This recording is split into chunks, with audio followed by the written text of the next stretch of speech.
যে বাজাহারা কোরআনওয়ালাদের বিনা অপরাধে ফাঁসিতে ঝুলায়, যে বাজাহারা বিনা অপরাধে আলেমের রক্ত দিয়ে রাজপথ লাল করে, এরা সব অবৈধ মায়ের অবৈধ সন্তান। এদের একটারও জন্মের সময় বাপ ঘরে ছিল না। নিশ্চয়ই কোনো অবৈধ রক্ত দিয়ে এরা দুনিয়ার মুখ দেখেছে। এই জন্য আলেম সহ্য করতে পারে না, নবী সহ্য করতে পারে না, কোরআন হাদিস সহ্য করতে পারে না। মেলে মেলে বিশ্বাস না হয় ওদের জন্ম খোঁজি দেখেন। হয়তো বাপ যাত্রা গান শুনিয়েছে, পরের মেয়ের নাচ দেখে শরীরে উত্তেজনা এসেছে, ওই অবস্থায় স্বামী স্ত্রী মেলামেশা করেছে, ওই যার সন্তান ওই রাত্রি পয়দা হয়েছে, সেই ব্যক্তি আল্লামা সাঈদীর ফাঁসি চাইতে পারে। যে ব্যক্তি অবৈধ পন্থায় দুনিয়ার মুখ দেখেছে তারাই কেবল আলেমদের ফাঁসি চাইতে পারে। কোন বৈধ সন্তান আলেমদের ফাঁসি চাইতে পারে না, পারে না, পারে না। খুব খারাপ লাগতেছে তাই না? এর চাইতে ভালো আমি আর বলতে পারবো না। আমার হয় দাওয়াত করবেন নাই না করবেন, কিন্তু দাওয়াত করলেও এইরকম ইনজেকশন চলবে।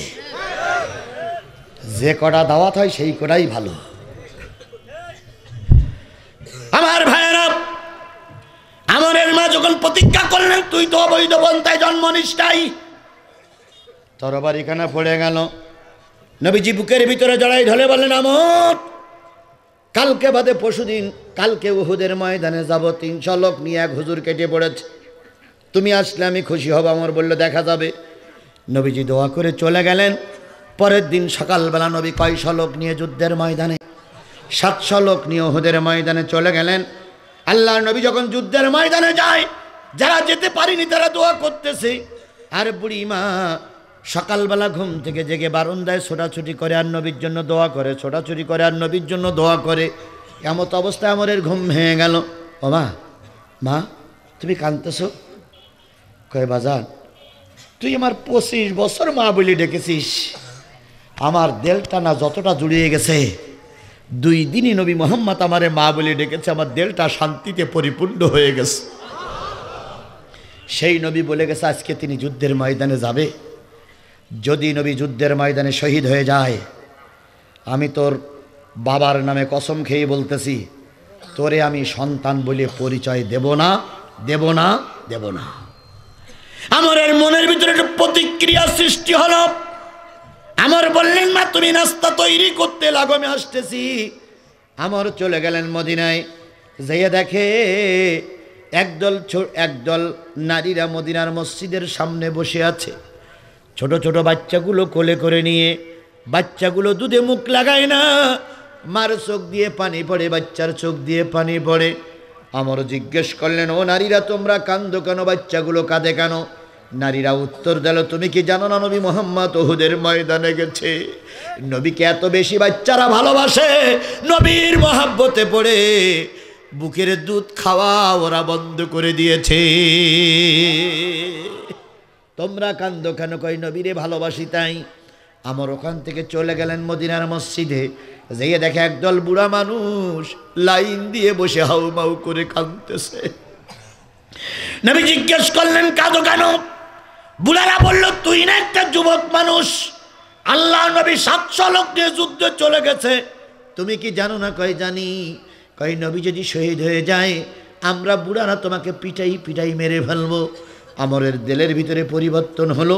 যার জন্য ছোট বাচ্চারা কান্দে, যার জন্য বুড়োরা কান্দে, যার জন্য নারীরা কান্দে, নিঃসন্দেহ সেই লোকটা ভালো মানুষ, এর ভিতরে কোনো সন্দেহ নাই। আমার মা কাঁদতেছে নিশ্চয়ই নবীর মহব্বতে। ফিরে এসে ডাক দিয়ে বলতেছে, আম্মু তোমার আমর যুদ্ধে যাবে।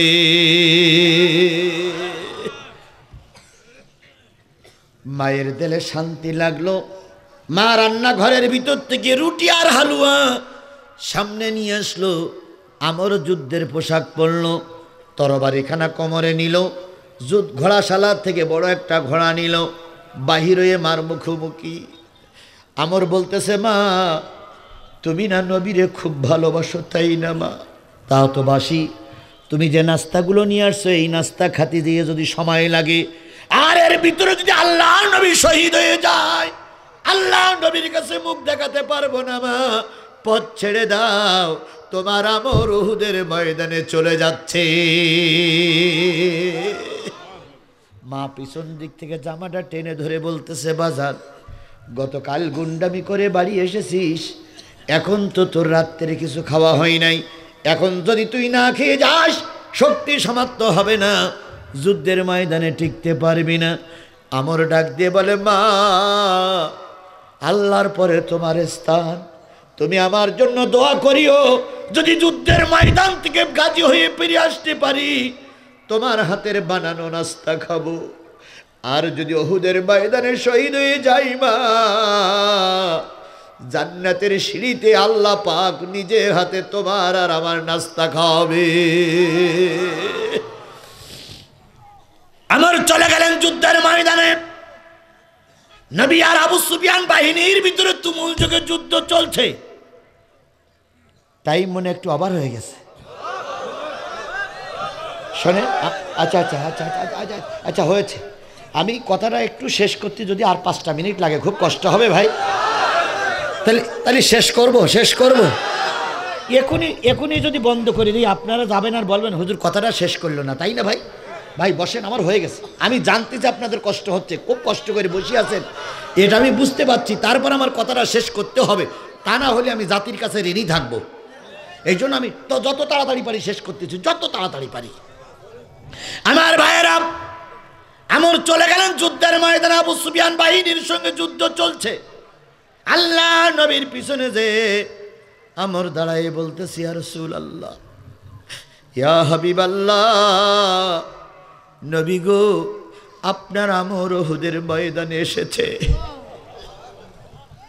নবীজি আমরের দিকে এক পলক তাকাই আছে, চোখের পানিগুলো টপ টপ করে জমিনে স্পর্শ করতেছে। আমর বলেন, ইয়া রাসূলুল্লাহ, 2 দিন দাওয়াতি কাজ করেছেন, আমি আপনার দাওয়াত কবুল করে যুদ্ধে এসেছি, আপনি কি খুশি হননি? নবীজি আমরকে বুকের ভিতরে জড়াই ধরে বলতেছে, আমর বড্ড দেরি হয়ে গেছে, আমর খুব দেরি হয়ে গেছে। তাকায়া দেখ, উহুদের ময়দানে আমির হামজা শহীদ হয়ে গেছে। তাকায়া দেখ, আমির হামজা নাই, আমার জীবনের সবচেয়ে প্রিয় চাচা আমির হামজা শহীদ হয়ে গেছে। শুধু শহীদ হয়নি, ওরা আমির হামজার বুকটা চিরে কলিজা বের করে ওই হিন্দা নামক পাপিষ্ট মহিলা চিবাচ্ছে। কলিজাটা বের করে নেছে, পুরুষাঙ্গ কেটে নেছে, আঙুল কেটে নেছে, চোখ তুলে নেছে, কান কেটে নেছে, মালা বানায়া শরীরের কাপড়গুলো ফেলাই দিয়া নেংটি বুড়ি নাচানাচি করতেছে। তাকায়া দেখ, আমার এই দৃশ্য দেখে নিজেকে সম্বরণ করতে পারলেন না।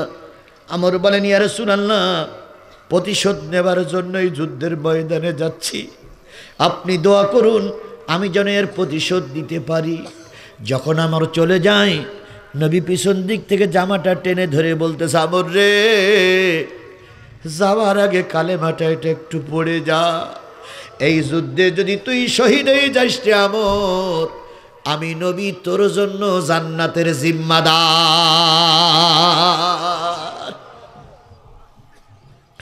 আল্লাহ নবীর কাছে কালেমা পড়লেন আমর, যুদ্ধের ময়দানে চলে গেলেন। অগণিত মানুষের সঙ্গে মোকাবেলা করে এক সময় রাতে খাওয়া নাই, সারাদিন কষ্ট করে আমর দুর্বল হয়ে পড়লেন। চোখের ভিতরে একটা তীর পড়ল, আমর তীরটা টেনে বাহির করেছে, তীরের সঙ্গে আমরের চোখটাও বাহির হয়ে এসেছে।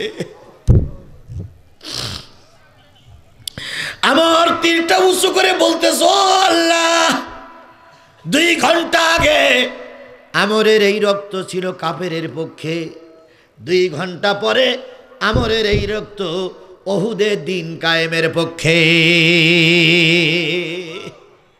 ডান বগলে তীর পড়ল, চোখে তীর পড়ল, সমস্ত তীরগুলো শরীরে পড়ল। আমর উহুদের ময়দানে শহীদ হয়ে গেলেন। উহুদের যুদ্ধে কতজন মুসলমান শাহাদাত বরণ করেছিলেন? 70 জন শাহাদাত বরণ করেছিলেন। দান দান মোবারক শহীদ হওয়া নবী লাশগুলো শনাক্ত করতে বললেন সাহাবীদেরকে। সাহাবীরা 69 জন লাশ শনাক্ত করলেন, আর একটা লাশের শনাক্ত হচ্ছিল না। নবী বললেন আর একটা লাশ, জিবরিল বলেছে 70 জন মারা গেছে, আর একটা লাশ খোঁজো। আবু বকর এসে বলেন আর একটা লাশ পাহাড়ের পাদদেশে পড়ে আছে, কিন্তু লোকটার তো মুসলমান মনে হয় না। নবীজি বলেন আমাকে একটু ধরে সেখানে নিয়ে চলো। যাইয়ে দেখে 70টা তীর বুকে নিয়ে আমর পাহাড়ের পাদদেশে পড়ে আছে।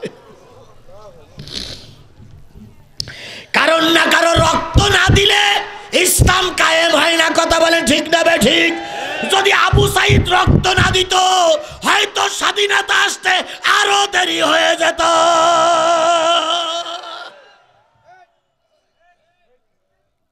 নবীজি বললেন আবু বকর এই লোকটা দেখে তোমার কি মনে হয়? কয় ইয়া রাসূলুল্লাহ এ তো মুসলমান না। হুজুর বললেন এই আমরই আল্লাহর জান্নাতি। আর একটু জোরে বলবেন না সুবহানাল্লাহ? ইয়া রাসূলুল্লাহ ও তো কালেমা পড়েনি। নবী বললেন হ্যাঁ আমার কাছে কালেমা পড়ে মুসলমান হয়েছে। ওমরকে বললেন ওমর তোমার কি বিশ্বাস হয় আমর জান্নাতি? কই ইয়া রাসূলুল্লাহ বিশ্বাস করব কি করে? কই একটু ঠোঁটে মুখ লাগাও তো। কই ইয়া রাসূলুল্লাহ কাফেরের মুখে মুখ লাগাই নে, একটু মুখ লাগাও। ওমর খুব জোর করে মুখ লাগাইয়ে একবার নিচের ঠোঁট চষে একবার উপরের ঠোঁট চষে। নবীজি বললেন ঠোঁট চষো কেন? কই ইয়া রাসূলুল্লাহ আমরের মুখে এত মিষ্টি, আমরের মুখ এত মিষ্টি, আমার জীবনে এত মিষ্টি আমি আর কখনো খাইনি। নবীজি বললেন যুদ্ধের ময়দানে আসতে যেয়ে মার হাতের নাস্তা খাওয়া হয়নি, শহীদ হওয়ার পরে জান্নাতের ফেরেশতা প্রতিযোগিতা করে জান্নাতি নাস্তা খাওয়াচ্ছে, এই জন্য তার মুখটা এত মিষ্টি। ও আমার সাথীরা, ও আমার জাতিরা, সেদিন আমর কালেমা পড়ার পরে যুদ্ধের ময়দানে শহীদ হয়ে গেল। নামাজ পড়ার সুযোগ কি পেয়েছিলেন? জোরে বলেন পেয়েছিলেন? আল্লাহ রসুল বলেন আমর জান্নাতি। আজকে আমার এই কথায় যারা 3টে কাজ করবে আল্লাহ পাক বললেন তাদের জীবনের সব গুনাহ কি? আল্লাহর পরে ঈমান আনো, রসুলের পরে ঈমান আনো, দিন কায়েমের পক্ষে থাকো। আমরা এই বিশাল কাফেলা যদি দিন কায়েমের পক্ষে থাকে, আল্লাহর পরে ঈমান আনে, আল্লাহ বলেন ইয়াগফিরি লাকুম, সব গুনাহ মাফ হয়ে যাবে। কথা কি আপনাদের বিশ্বাস হয়? তাহলে আজকে শপথ নিতে হবে আমরা যতদিন বেঁচে আছি দিন কায়েমের পক্ষে থাকবো। কারা কারা রাজি আছেন 2 হাত উঁচু করে আল্লাহরে দেখান।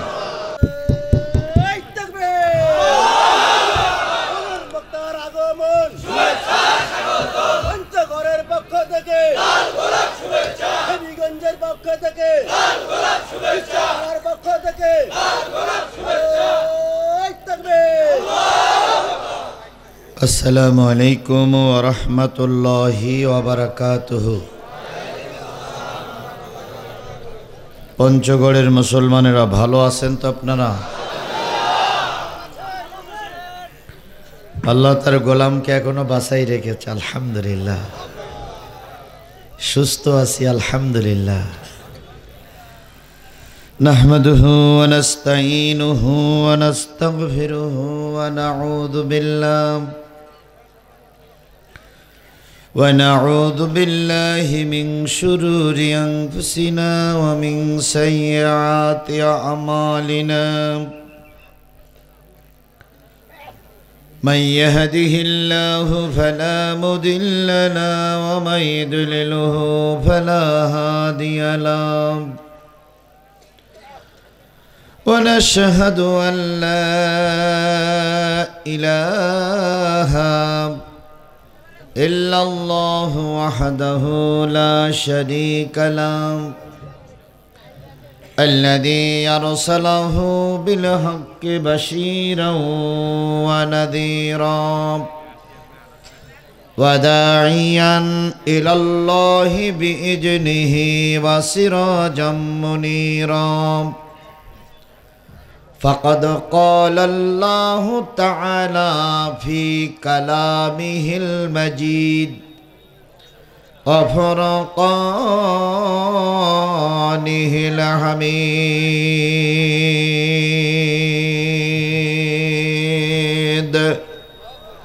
أعوذ بالله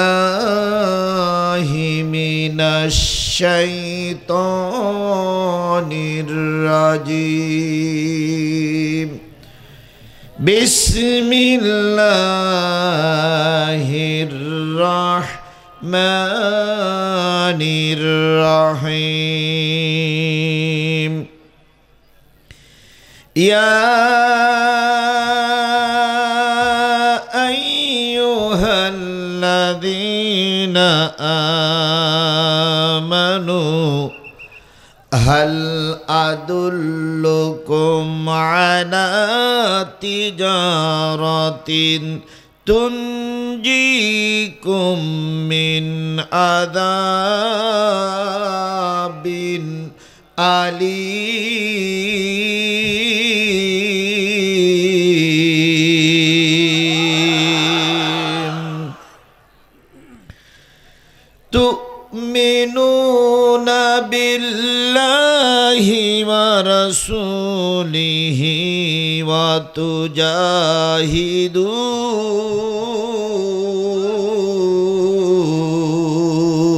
وتجاهدون في سبيل الله بأموالكم وأنفسكم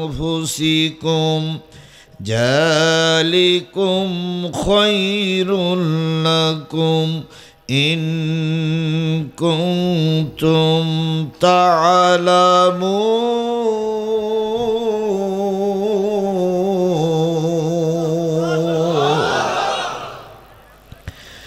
يغفر لكم ذنوبكم ويدخلكم جنات تجري من تحتها الأنهار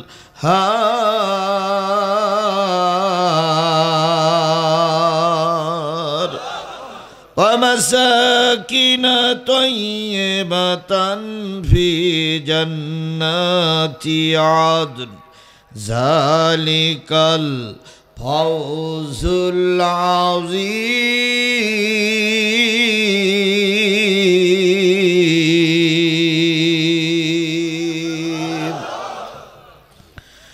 صدق الله المولانا العظيم وعن أبي هريرة رضي الله تعالى عنه قال قلت يا رسول الله أي الأعمال الأفضل قال إيمان بالله ورسوله قيل ثم ماذا قال الجهاد في سبيل الله رواه بخاري أو كما قال رسول الله صلى الله عليه وسلم إن الله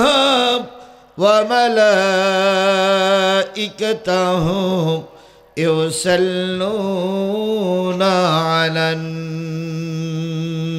النبي يا أيها الذين آمنوا صلوا عليه وسلموا تسليما اللهم صل على محمد وعلى آل محمد كما صليت على إبراهيم وعلى آل إبراهيم إنك حميد مجيد اللهم بارك على محمد وعلى آل محمد كما باركت على إبراهيم وعلى آل إبراهيم إنك حميد مجيد لا إله জোরে লা ইলাহা আরো জোরে লা ইলাহা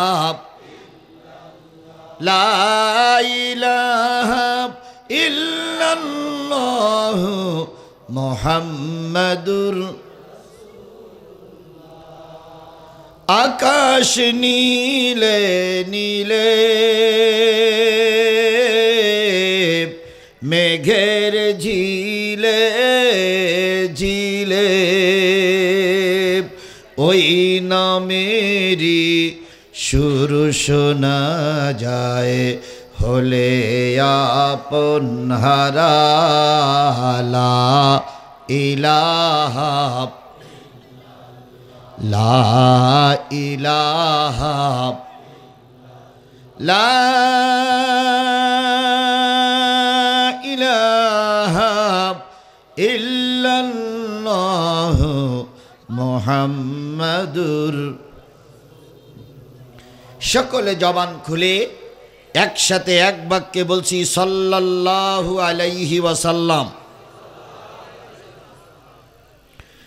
পঞ্চগড় জেলার দেবীগঞ্জ থানা, দেবীগঞ্জ থানার ভাওলাগঞ্জের তিস্তাপাড়া মণ্ডলপাড়া ঈদগাহ মাঠে হজরত আয়েশা সিদ্দিকা রাদিয়াল্লাহু তাআলা আনহা বালিকা মাদ্রাসার উন্নয়ন কল্পে একদিন ব্যাপী তাফসিরুল কোরআন মাহফিল 24শে নভেম্বর 2024 রোজ রবিবার। আজকের এই তাফসিরুল কোরআন মাহফিলের শ্রদ্ধাভাজন স্বনামধন্য সম্মানিত সভাপতি, আমার অত্যন্ত প্রিয় ব্যক্তিত্ব, দীর্ঘদিন ধরে এই সভাপতির পরিবারের সঙ্গে আমার ওঠা বসা, আমি তাকে আমার মুরব্বি হিসাবেই মানি। জনাব আলহাজ মোহাম্মদ মোজাম্মেল হক, বিশিষ্ট ব্যবসায়ী, বানিয়াপাড়া ভাওলাগঞ্জ বাজার। তাদের পরিবারের সঙ্গে আমার ভালোবাসা, আমার সঙ্গে তাদের ভালোবাসা, আল্লাহ যেন এই ভালোবাসা ইহকালেও কবুল করে, পরকালেও কবুল করে। আল্লাহ পাক ওনাকে যদি জান্নাতে দেয়, আমাকে যেন ওনার সঙ্গে আল্লাহ কবুল করে। আর আমাকে যদি আল্লাহ জান্নাতে দেয়, তাহলে আমার সঙ্গে যেন ওনার পরিবারের সকলকে কবুল করে। আজকের এই মাহফিলের সম্মানিত অতিথিবৃন্দ, সহসভাপতি মাওলানা মোহাম্মদ আব্দুল মুন্নাফ, খতিব তিস্তাপাড়া মণ্ডলপাড়া জামে মসজিদ। আজকের মাহফিলের সম্মানিত পৃষ্ঠপোষক, ধরে নেওয়া যায় আজকের মাহফিলের সম্মানিত প্রধান অতিথি, অত্র ইউনিয়ন পরিষদের সুযোগ্য চেয়ারম্যান। তিনি আমার সম্পর্কে আগের থেকে জানেন, এই জন্য ওনাকে ধন্যবাদ। আমি মহা বিপদে যখন ছিলাম, তখনও কিন্তু যে কথাই বলেছি এখনও সেই একই কথা বলে যাচ্ছি। এখন বসন্তকাল এসেছে বলে যে কায়া পাল্টাইছি, ওটা অন্তত আমার দ্বারা হয়নি, হবে না, হওয়া সম্ভব নয়। জনাব মোহাম্মদ হারুন আর রশিদ, চেয়ারম্যান 1 নম্বর সিলাহাটি ইউনিয়ন পরিষদ, আলোচনা করে ধন্য করেছেন বিশিষ্ট ইসলামী চিন্তাবিদ, সুমিষ্টভাষী আলোচক, সুমিষ্টভাষী বক্তা হাফেজ মাওলানা আবু তাহের সাহেব, অধ্যক্ষ ফুলবাড়ি জামিয়া ইসলামিয়া দারুস সালেম মাদ্রাসা 5 নম্বর সুন্দরদিঘি ইউনিয়ন ও সহসভাপতি মাজলিসুল মুফাসসিরিন পঞ্চগড় জেলা। আলোচনা করেছেন অন্যান্য ওলামায়ে হজরত। পঞ্চগড় জেলার পার্শ্ববর্তী নীলফামারী জেলার বিভিন্ন থানা থেকে আগত দিনদার, পরেজগার, মোত্তাকি মুসলমান ভাই ও বন্ধুগণ, পদ্মায় অবস্থানরতা শ্রদ্ধাশীলা মা ও বোনেরা, সকলকে নিয়ে আবারও সালাম বিনিময় করছি। আসসালামু আলাইকুম ওয়া রাহমাতুল্লাহি ওয়া বারাকাতুহু। ওয়ালাইকুম আসসালাম। আল্লাহ পাকের দরবারে কোটি কোটি শুকরিয়া, যিনি কোরআন হাদিস বলার জন্য সুন্দর একটা পরিবেশ আমাদের জন্য তৈরি করে দিয়েছেন। আজকে কতই নভেম্বর, কত সাল? 1 বছর পিছনে যান, 24শে নভেম্বর 2023-এর এই দিনটার কথা মনে করুন। এরকম গণজমায়েত করে তাফসীর করার মতন পরিবেশ আমার দেশে ছিল না। কথা কি ঠিক বললাম না বেঠিক বললাম?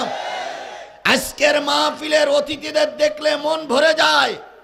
আর সেদিনের ওই মাহফিলে অতিথি করা লেগেছিল যারা ইসলামের চূড়ান্ত দুশমন, যারা জুম্মার নামাজ আদায় করে না, যারা ঈদের নামাজ আদায় করে না, তাদেরকে ওই সময় অতিথি বানানো লেগেছে।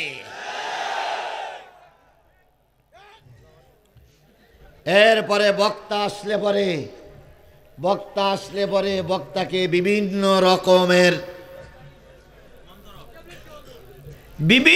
রকমের মন্ত্র পাঠ করা হয়েছে। এটা বলা যাবে না, এদিক যাওয়া যাবে না, ওদিক যাওয়া যাবে না, রাজনীতি করা যাবে না, এই বলা। ওদের কথা শুনে অনেক বক্তারা বক্তৃতা করেছে। দুই একজন বক্তা যদি একটু মিস্টেক করেছে, মঞ্চে ওই সমস্ত বক্তাদের অপমানিত করে, লাঞ্ছিত করে পুলিশের হাতে তুলে দিয়েছিল তৎকালীন এই জালেমের বাচ্চারা। কথা বলেন। অনেক সময় অনেক বক্তাকে মাইর খেয়ে হাসপাতালে যেতে হয়েছে। অনেক সময় অনেক বক্তার মাইক কেড়ে নিয়ে ওরাই বক্তৃতা করেছে। আজকে সেই দিন কি আছে? জোরে বলেন আছে। ডক্টর মোহাম্মদ ইউনূস ক্ষমতায় বসার পরপরই বলেছে বাংলাদেশের কানাচে কোরআনের তাফসির হবে, কোনো অনুমতির প্রয়োজন নাই। এ পরিবেশটা কে তৈরি করে দিয়েছেন? এমনি এই পরিবেশটা এসেছে? কেউ না কেউ এই পরিবেশের জন্য কাজ করেছে। কথা বলেন ঠিক না বেঠিক? আর এই পরিবেশ তৈরি করতে যেয়ে আমরা অনেকেই মামলা খেটেছি, অনেকে জেল খেটেছি, অনেক আলেমেরা জীবন দিয়েছে, অনেক নেতা কর্মীরা অনন্ত কালের জন্য জেল খাটতেছে। আমরা কিছু লোক চিন্তা করেছিলাম এই পেতনির বাচ্চা না মরা পর্যন্ত এদেশে আর কিছুই করা যাবে না। আমরা যখন সব দায়িত্ব ছেড়ে দিয়ে কিছুটা পিস্টান মারলাম, তখনই আল্লাহর রহমত আমাদের পরে নাজিল হলো। কথা বলেন। এই যে সংস্কার আন্দোলনে যে ছাত্ররা রাস্তায় নেমেছে, এই ছাত্রদের এর আগে আমরা কখনো চিনতাম? এদের কোনো পরিচয় আমাদের কাছে ছিল? এরা হঠাৎ করে বিভিন্ন বিশ্ববিদ্যালয়, কলেজ, ভার্সিটি থেকে রাস্তায় নামলো। কথা বলেন ঠিক না বেঠিক? প্রথম দিন লাশ পড়ল, ময়দান ছেড়ে যায় নাই। দ্বিতীয় দিন আবার লাশ পড়ল, ময়দান ছেড়ে যায় নাই। তৃতীয় দিন শপথ নিল, আজকে যদি লাশের স্তূপ পড়ে, ময়দান ছেড়ে কাপুরুষের মতন পালিয়ে ঘরে ফিরে যাব না। আজকে অনেকেই অনেক বক্তৃতা দেন, সেদিন নিজেরা ভয়ে দরজা বন্ধ করেছিলেন। সেদিন অনেক নেতাদের রাস্তায় পাওয়া যায়নি, অনেক নেতারা গা ঢাকা দিয়েছিলেন, অনেক নেতারা ময়দান ছেড়ে আত্মীয় স্বজনের বাড়ি আত্মগোপন করেছিলেন। কথা কি বাড়াই বললাম না ঠিক বললাম? আপনি এত বড় নেতা, কয়টা মামলা খেয়েছেন? আপনি এত বড় নেতা, কয়বার জেলে গেছেন আপনি? আমি আজিজুল ইসলাম জিহাদি ময়দানে থেকে 20টা মামলা নিয়ে এখন ঘুরে বেড়াচ্ছি। আজিজুল ইসলাম জিহাদি 5 দিন আয়না ঘরে ছিল। আজিজুল ইসলাম জিহাদি 5 দিন রিমান্ড কেটেছে। বাকবাকুম কথা বলো আমার জেলার কাছে, আমার দেশের এলাকার, আমার জেলার মানুষের কাছে শুনে দেখো, সবচেয়ে বেশি মামলা খেয়েছে আমি। আমি কি গা দেখানোর জন্য মামলা খেয়েছি?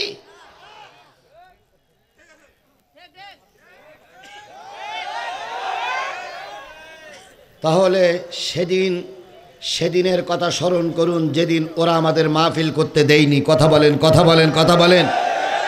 সেই অবস্থা পরিবর্তন কে করে দিয়েছে? আরেকটু জোরে বলুন তো, কে করে দিয়েছে? যে আল্লাহ আমাদের এই সুন্দর পরিবেশটা তৈরি করে দিলেন, সেই আল্লাহর শুকরিয়াটা আসতে না জোরে? কারোর জবান বন্ধ থাকবে না, সকলে মিলে বলছি আলহামদুলিল্লাহ। আরেকটু জোরে বলুন তো আলহামদুলিল্লাহ। কার শুকরিয়া আদায় করলাম? খুশি হলো কে? আলহামদুলিল্লাহ। এই শব্দটা বলার সময় আমার গালের জিহ্বাটা নড়াচড়া করেছে না করিনি? আচ্ছা, গালের জিব্বা না নাড়িয়ে কারা কারা কথা বলতে পারবেন? একটু হাত তোলেন তো। যে হুজুর আমি জিব্বা নাড়াবো না, কিন্তু কথা বলবো। তাহলে জিব্বা না নাড়িয়ে কথা বলা যায়? তাহলে জিব্বা আছে তাই আমরা কথা বলি। কথা বলেন, কথা বলেন। এবার বলুন তো, গরুর জিব্বা আছে না নাই? নিশ্চয়ই গরু ওয়াজ করতে পারে। কেন? আমার জিব্বা সেই গরুর জিব্বা আরো বড় না? তারপরে গরু কথা বলতে পারে? আমার জিব্বা থেকে মসজিদ জিব্বা, মহিষ কথা বলতে পারে। তাহলে আমি কেন কথা বলি এটা জানার প্রয়োজন আছে না নাই? আমরা শুধু গরু খাই আর পায়খানা করি, একবারও রিসার্চ করি না যে কেন আমি কথা বলি। বিজ্ঞান রিসার্চ করলো, বিজ্ঞান রিসার্চ করে অ্যান্সার পেয়ে গেল। বিজ্ঞান অ্যান্সার যেটা পাইল সেটা হলো বড় জিব্বার পাশে মানুষের একটা ছোট্ট জিব্বা আছে। এ পঞ্চগড়ের মুসলমান আছে কি নাই? একবারও খেয়াল করে দেখেছেন? বড় জিব্বার গোড়ায় একটা ছোট জিব্বা আছে, সেই জিব্বাটার নাম কি? আলা জিব্বা গরুর আছে, আলা জিব্বা মশির আছে, আলা জিব্বা শুধু কার আছে? এই জন্যই মানুষ কথা বলে। আর রহমান আল্লামাল কুরআন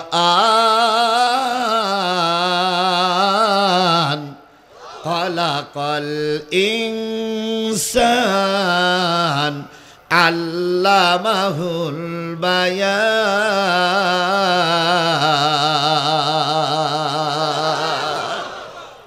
সে যে রহমান শিখালেন কোরআন, সে যে রহমান শিখালেন কোরআন, সৃজিলেন মানুষ শিখালেন বয়ান। মানুষ ছাড়া এত সুন্দর করে পৃথিবীতে আর কেউ কথা বলতে পারে না। তাহলে মানুষের বড় জিব্বার পাশে একটা কি জিব্বা আছে? আলা জিব্বা। এই আলা জিব্বাটা কথা তৈরি করে, বড় জিব্বাটা বাহির করে দেয়। তাহলে বড় জিব্বার পাশে আলা জিব্বা কে তৈরি করে দিলেন? আজকে আল্লাহর জিব্বা নিয়ে আপনি নাফরমানি করতেছেন। শুনে রাখো পঞ্চগড়ের মুসলমানেরা, যে কোনো মুহূর্তে আল্লাহ তোমারে বোবা বানাতে পারে। পারে? বিশ্বাস হয়? এখান থেকে সপ্তাহখান আগে খেয়াল করেন, ইউটিউবে অথবা ফেসবুকে যান, সপ্তাহখান আগে ঢাকার দিকে কোন জায়গায় এক বক্তা ওয়াজ করতে করতে জবান বন্ধ হয়ে গেছে। ওয়াজ করতে করতে আর কথা বলতে পারছে না। তো সাথের ভাইদের বলতেছে পানি দেন। তো পানি দেওয়ার পরে এবার কাপ দেখাইতে চা দেন। চা খাইলো, পানি খাইলো, অনেকবার গলা খাকারি দিল, গলার সোজা হয়নি। আমি ওই বক্তার জন্য দোয়া করতেছি, আল্লাহ ওর গলাটা ভালো করে দিক। কিন্তু এই যে ভালো গলাটা সম্পূর্ণ বসাই দিয়ে কথা বন্ধ করে দিলেন কে? তাহলে আপনি আমি যদি আল্লাহর শুকরিয়া আদায় না করি, আগামীকাল সকালবেলার আগে আল্লাহ আমার এই গলা বন্ধ করে দিতে পারে না? পারে না? তাহলে যে আল্লাহ আপনাকে কণ্ঠ দিলেন, তারপরে বড় জিব্বা দিলেন, আলা জিব্বা দিলেন, সেই আল্লাহর শুকরিয়াটা আসতে না জোরে সবাই মিলে বলছি আলহামদুলিল্লাহ। প্রশংসা করি আমি আল্লাহ তাআলার, বিশ্বজাহান সৃষ্টি হলো কুদরতে যাহার। জ্ঞান বিজ্ঞান শিল্পকলা আবিষ্কারক যত, খোদার মহিমা তারা গাইছে অবিরত। মাটির মানুষ চন্দ্রে গেল কুদরতে যাহার, প্রশংসা করি আমি আল্লাহ তাআলার। ডিমগুলো সব একই রকম, পার্থক্য নাই মোটে, সাদা কালো বাচ্চাগুলো কেমন করে ভোটে। আমরা সবাই বাস করি একই পৃথিবীর অঙ্গে, হাতের লেখা মুখের চেহারা মেলে না কারোর সঙ্গে, আর মেলে না গলার আওয়াজ বুড়ি আঙুলির টিপ। আল্লাহ তাআলা আছেন একজন, প্রমাণ হইল ঠিক। সেই আল্লাহর আবারও শুকরিয়া আলহামদুলিল্লাহ। সর্বকালের সর্বশ্রেষ্ঠ মহামানব, যিনি সমাজে তার পক্ষে কেউ না থাকলেও তিনি একা একা কোরআনের দাওয়াত দিয়েছেন। কথা বলেন, কথা বলেন, ঠিক না বে ঠিক? বলুন তো, রসুল যখন দাওয়াতি কাজ করেছেন, রসুলের পিছনে ডাইনে বামে সামনে কেউ ছিল? রসুল একা ছিলেন। তাই বলে কি কাফেরদের চোখ রাঙানির ভয়ে রসুল কি ধর্মের কথা বলা বন্ধ করেছেন? জোরে বলেন, বন্ধ করেছেন? আল্লাহ রসুল বন্ধ করেননি, বরং একা একাই ইনসাফপূর্ণ ন্যায় সমাজ প্রতিষ্ঠার জন্য তিনি একা একাই কাজ করেছেন। এক লোক মদিনার থেকে উট বিক্রি করতে আইছে মক্কায়, উটির দাম 100 টাকা। তো মক্কার নেতাদের কাছে বলতেছে, ভাই আমি বিপদে পড়েছি, উটটা কিনবেন? তো এমপি মন্ত্রীরা বলতেছে, এ উট যদি আমরা কিনি আমাদের এখানে থাকা হবে না, বরং আমাদের নেতা আবু জেহেলের কাছে বিক্রি করো। তো আবু জেহেলের বাড়ি যেয়ে বলতেছে, চাচা উট নেবেন? তা বলতেছে, কত? 100। তা দেও। উটটা ঘরের ভিতরে নিয়ে বেরিয়ে আসার পরে বিদেশি লোকটা বলতেছে, টাকা? কয়, আমার চেনো? আমার নাম শুনেছো তুমি কোনোদিন? কয়, নাম শুনি কি হবে, উট বিক্রি করিস, টাকা দেন। তো বলতে, তুমি তো আসলে আমার চেনোই না। টাকা 1 মাস পরে। আচ্ছা, এরা খেয়ে টাকা দেয় না, মাল কিনে টাকা দেয় না, এরকম নেতা কি পঞ্চগড়ে ছিল? ছিল ছিল। এখন কি 2-4 জন খুঁজলি পাওয়া যাবে? বাকবাকুম করো না, তোমাদের আমরা ভালোই চিনি। লোকটি চলে গেলেন। 1 মাস পরে এসে আবারও বলতেছে, নেতা টাকা দেন। নেতা বললেন, আরো 1 মাস পরে। গেল কয় মাস, কয় টাকার উট? 3 মাস চলে গেল। 6 মাসের মাথায় লোকটা চিন্তা করতেছে, আল্লাহ 100 টাকায় উট বিক্রি করে 6 বার আসলাম, আরো 300 টাকা খরচ হয়ে গেছে, তারপরেও উটির টাকা আদায় করা যাচ্ছে না। এবার আর কোনো লজ্জা টজ্জা করবো না, নেতাদের কাছে নালিশ করব। এখন এমপি মন্ত্রীর কাছে বলতেছে, ভাই আপনাদের নেতা উট কিনেছে, টাকা দেয় না। তো বলছি, ওরে বাপরে বাপ, আমরা হলাম চোর আর ও হইল ডাকাত, ওর বিচার আমাদের কাছে হবে না, অন্য জায়গায় যাও। তো একজন বলতেছে, ভাই একেবার ফিরে না গিয়ে একটা লোকের কাছে বিচার দাও, হয়তো লাভ হতে পারে। সুবহানাল্লাহ, সুবহানাল্লাহ। কার কাছে বিচার দেব? ভাই আমরা আছি দক্ষিণ প্রান্তে, উত্তর প্রান্তে যেয়ে দেখে একজন ব্যক্তি দাঁড়িয়ে বসে আছে, এই লোকের পাশে কোনো লোক নাই, এই লোকটার কাছে নালিশ করো, হয়তো কাজ হতে পারে।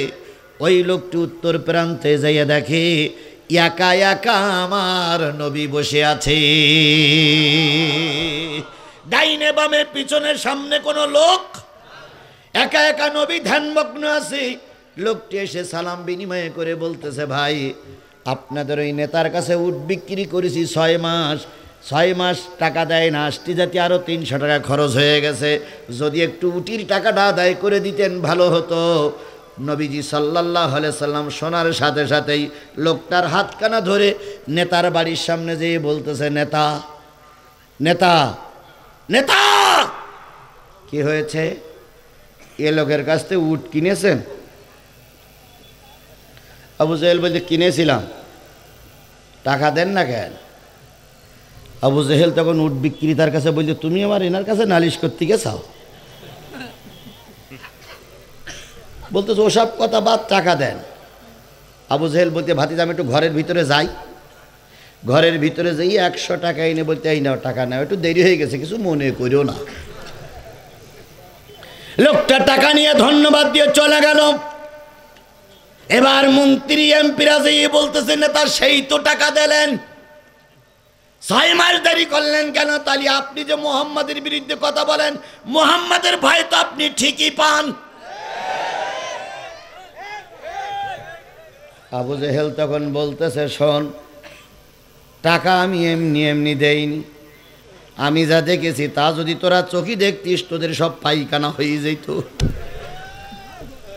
কর্মীরা বলতেছে, আপনি কি দেখেছেন? কই দেখলাম মুহাম্মদ সাল্লাল্লাহু আলাইহি সাল্লাম যখন এসে বলতেছে, নেতা উট কিনেছেন, টাকা দেন, মুহাম্মাদের 2 পাশে তারা তাকাই দেখি 2 জন তরবারি নিয়ে দাঁড়ায় আছে। তারা বলতে, টাকা ফেল নতুবা কাল্লা আলাদা করে ফেলবো, টাকা ফেল নতুবা কাল্লা, টাকা ফেল কাল্লা।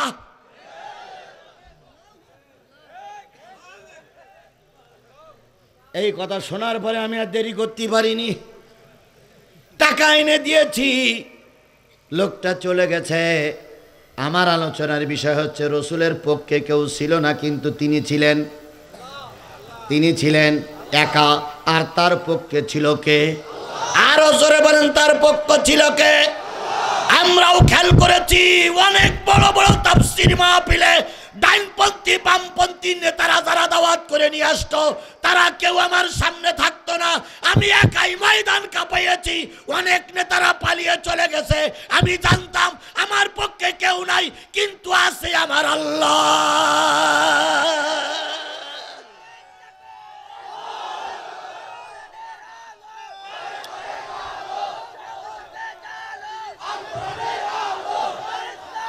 আমার ভাইয়েরা, অনেক সময় দেখেছি ওয়াজ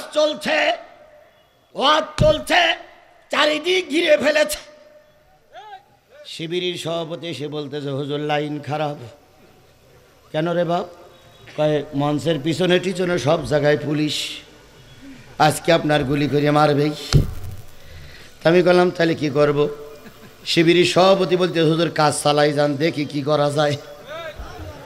ও চলে গেল।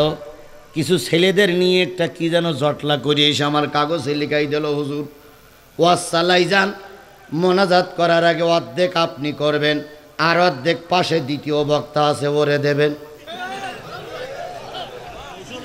উদুইলা সাবিল রব্বিকা বিল হিকমা। তো আমি এবার আর একটু কৌশল অবলম্বন করলাম। আমি দেখতেছি ডাইনি পুলিশ, বাই সাদা পোশাকধারী, কোমরে পিস্তল, আর পিছনে আর সামনে সব দাঁড়িয়ে আছে পুলিশ। ছাত্রলীগ, যুবলীগ, আওয়ামী লীগ, পুলিশ লীগ সব দাঁড়াই আছে। এখন এইবার বললাম যে ভাই, বাপ মা যাদের মারা গেছে মোনাজাত করার সময় একটু চোখ বন্ধ করে মোনাজাত করবেন, যাতে করে আল্লাহ বরকত দেয়। এই কথা শুনে যে পুলিশ আমার ধরতে এসেছে, ও পুলিশ বরকতের আশায় চোখ বন্ধ করে মোনাজাত শুরু করেছে।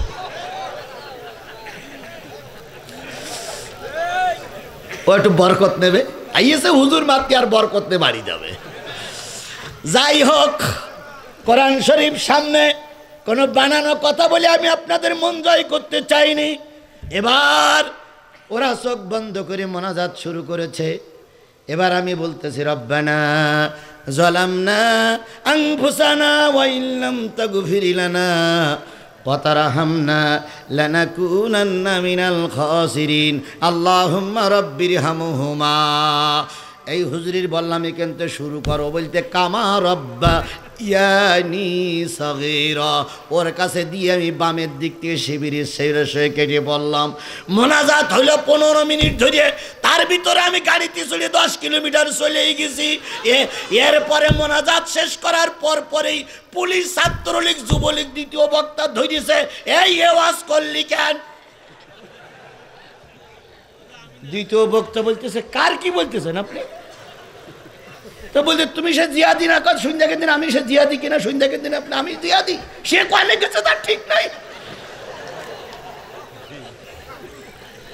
পুলিশ বলতেছে এ লোক জিহাদি না। সভাপতি বলছে না এ লোক না, তো সে লোক চলে গেছে। পুলিশ বলতে, হায় রে আল্লাহ, এ যে জেন হুজুর।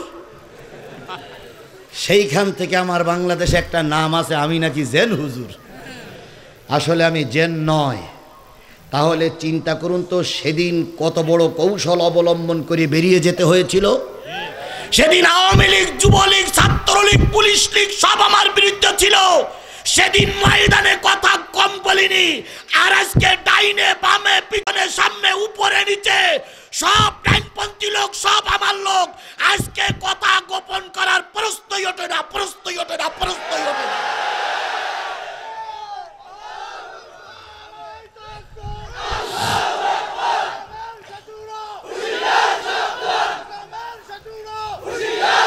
সুতরাং ও আমার জাতি, আজকে সঠিক কথা চলবেই। কারা কারা শুনতে রাজি আছেন? 2 হাত উঁচু করে আল্লাহরে দেখান। জোরে একটা তাকবীর হবে, নারায়ে তাকবীর, লিল্লাহি তাকবীর। তাকবীর, হাত নামান। রাসূলের নামে দুরূদ পড়ছি সাল্লাল্লাহু। আমার ভাইরা, আমার কথা ছিল 9:30টায় স্টেজে আসবো। আপনারা নিজেদের কাজের জন্য দেরি করেছেন, কর্তৃপক্ষ একটু দেরি করে উঠাইছে। আমি আমার নির্ধারিত সময়ের ভিতরে সূরা সফের 3টা আয়াতের পরে কথা বলবো। আমাকে বাগের মুখে ফেলাই রেখে আপনারা চলে যাবেন? চলে যাবেন? যদি কেউ চলে যায় তাহলে বুঝতে হবে এই লোকটাই ছিল কোরআনের শত্রু। এই লোকটা আগেও ছিল কোরআন বিরোধী, এখনো কোরআন বিরোধী। এই জন্য এই লোকটা সবার আগে উঠে যাচ্ছে। যারা চলে যাবে বুঝতে পারা কোরআনের পক্ষের লোক নয়, কোরআনের পক্ষের লোক নয়, কোরআনের পক্ষের লোক নয়। সুতরাং আপনারা আমার সঙ্গে একসঙ্গে যাব, রাজি আছি তো? সবাই সবাই রাজি আছি তো? আল্লাহ আমাদের শেষ মোনাজাত পর্যন্ত কবুল করুক। একটু পেশাব পায়খানা চাপ দিতেই পারে, কিন্তু আধা ঘন্টা 40 মিনিট পেশাব পায়খানা বন্ধ করে রাখা যায়? মুরব্বি মুরব্বি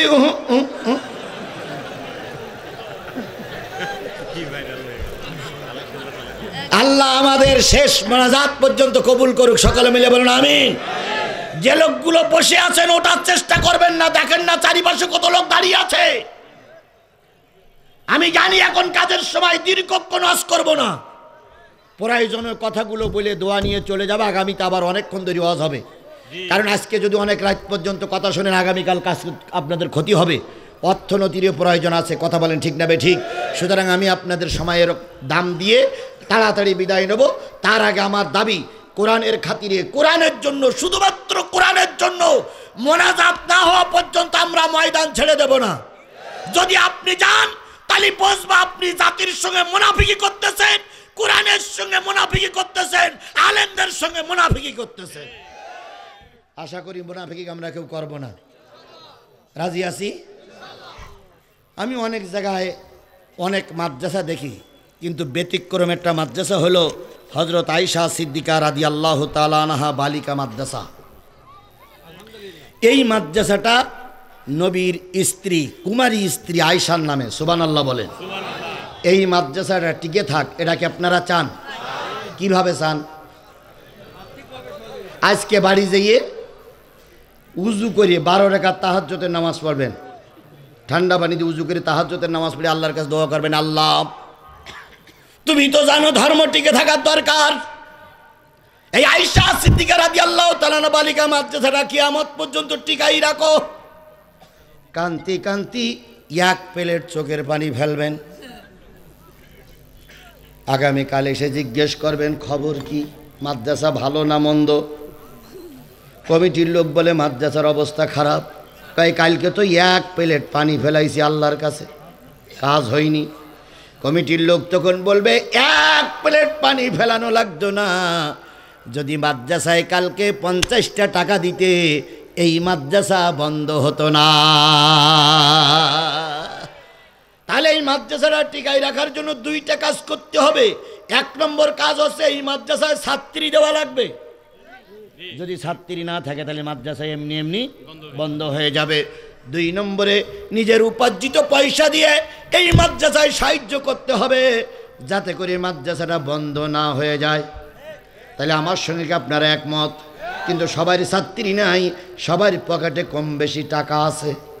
আই দিরে এরাই ফাঁসিতে, এরাই জেলখানায় দুকে দুকে মেরেছে। এদের কারণে ইসলামী আন্দোলনের নেতারা ফাঁসিতে ঝুলেছে। এদের কারণেই হেফাজতের আলেমেরা রাজপথে জীবন দিয়েছে।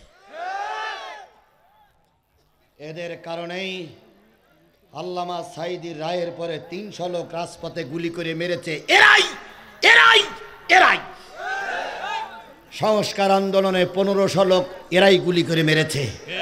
এই কথাগুলো যখন আমার সামনে ভেসে ওঠে তখন আমি নিজেকে সম্বরণ করতে পারি না। অনেক সময় কঠিন কথা বলতে হয়। আমি কঠিন কথা এমনি এমনি বলি না, শুধুমাত্র জাতির কল্যাণের জন্যই বলি। এবার আসুন, আমার শত্রু বাড়াইয়ে লাভ আছে, কিন্তু কোরআনে একটা আয়াত আমি পড়েছি। জামাতের ভাইরা, হেফাজতের ভাইরা, চরমনার ভাইরা, বিএনপির ভাইরা, আলেম ওলামারা দয়া করে দয়া করে দয়া করে দয়া করে আমার এই আয়াতটা একটু শুনুন, তারপর মন্তব্য করবেন। আল্লাহ বলতেছেন ইন্নাল্লাযীনা ইয়াকতুমুনা মা আনজালাল্লাহু মিনাল কিতাব ওয়া ইয়াশতারুনা বিহি সামানান কলিলা উলাইকা মা ইয়াকুলুনা ফি বুতুনিহিম ইল্লান নার ওয়া লা ইউকাল্লিমুহুমুল্লাহু ইয়াওমাল কিয়ামাতি ওয়া লা ইউযাক্কিহিম ওয়া লাহুম আযাবুন আলীম।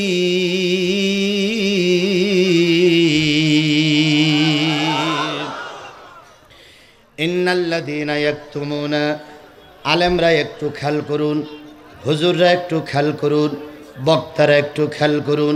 আল্লাহ বলতেছে যে যারা আল্লাহর কোরআন গোপন করে। কে বলতেছেন? ইন্নাল্লাযীনা ইয়াকতুমুনা, ইয়াকতুমুনা শব্দের অর্থ কি? গোপন করা। নিশ্চয়ই আল্লাহ বলতেছে নিশ্চয় যেই বক্তা, যেই আলেম, যেই পীর, যেই ইমাম আল্লাহর কথা জানার পরে কি করে? ওয়া ইয়াশতারুনা বিহি সামানান কলিলা, বিনিময়ে তারা পকেটে নেয়, পেটে খায়। পকেটে নেয় কি আর পেটে খায় কি? গোশত। বিনিময়ে আল্লাহর কিতাব কি করে?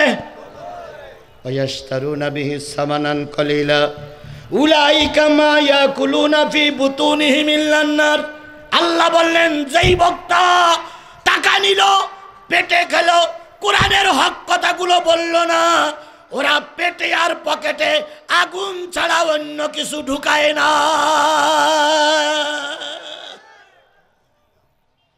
কার বক্তব্য? তাহলে বক্তা, যেই বক্তা দাওয়াত করেন, পকেটে কিছু দেওয়া লাগে না? লাগে না? যদি মাহফিল শেষ করে কমিটির লোক বলে হুজুর কালেকশন ভালো হয়নি, কিছুই দিতে পারলাম না, দয়া করে আমাদেরকে মাফ করে দেবেন, সামনের বছরে দাওয়াত করতে গেলে ওই বক্তা কি বলবে? আমার ডায়েরিতে কোনো ফাঁকা নেই, কারণ গত বছর তোমরা কি দাওনি? টাকা দাও নাই। এবার বক্তা দাওয়াত করেছেন, খেতেও দিলেন না। যাওয়ার সময় বললেন হুজুর কিছু মনে নিয়েন না, খাওয়া দাওয়ার জোগাড় করতে পারিনি। বক্তা রেগে মেগে বলবে দেখে এনে ফাজলামি পাইছাও। তাহলে বক্তা আনার পরে খেতেও দেওয়া লাগে, পকেটেও কারোর কম আর কারোর বেশি। আল্লাহ বলতেছেন যে এই বক্তা ওয়াজ করতে আসলো, অথচ পকেট ভরে টাকা নিয়ে গেল, পেট ভরে খেয়ে গেল, আল্লাহর কোরআনের কথাগুলো গোপন করে গেল, বলল না। ও পেটের ভিতরে, পকেটের ভিতরে কি নিল? পেটে আগুন, পকেটে আগুন। এখানে আল্লাহ যদি থেমে যেতেন, ও বড় বড় হুজুররা, আমি জিহাদি থেমে যেতাম।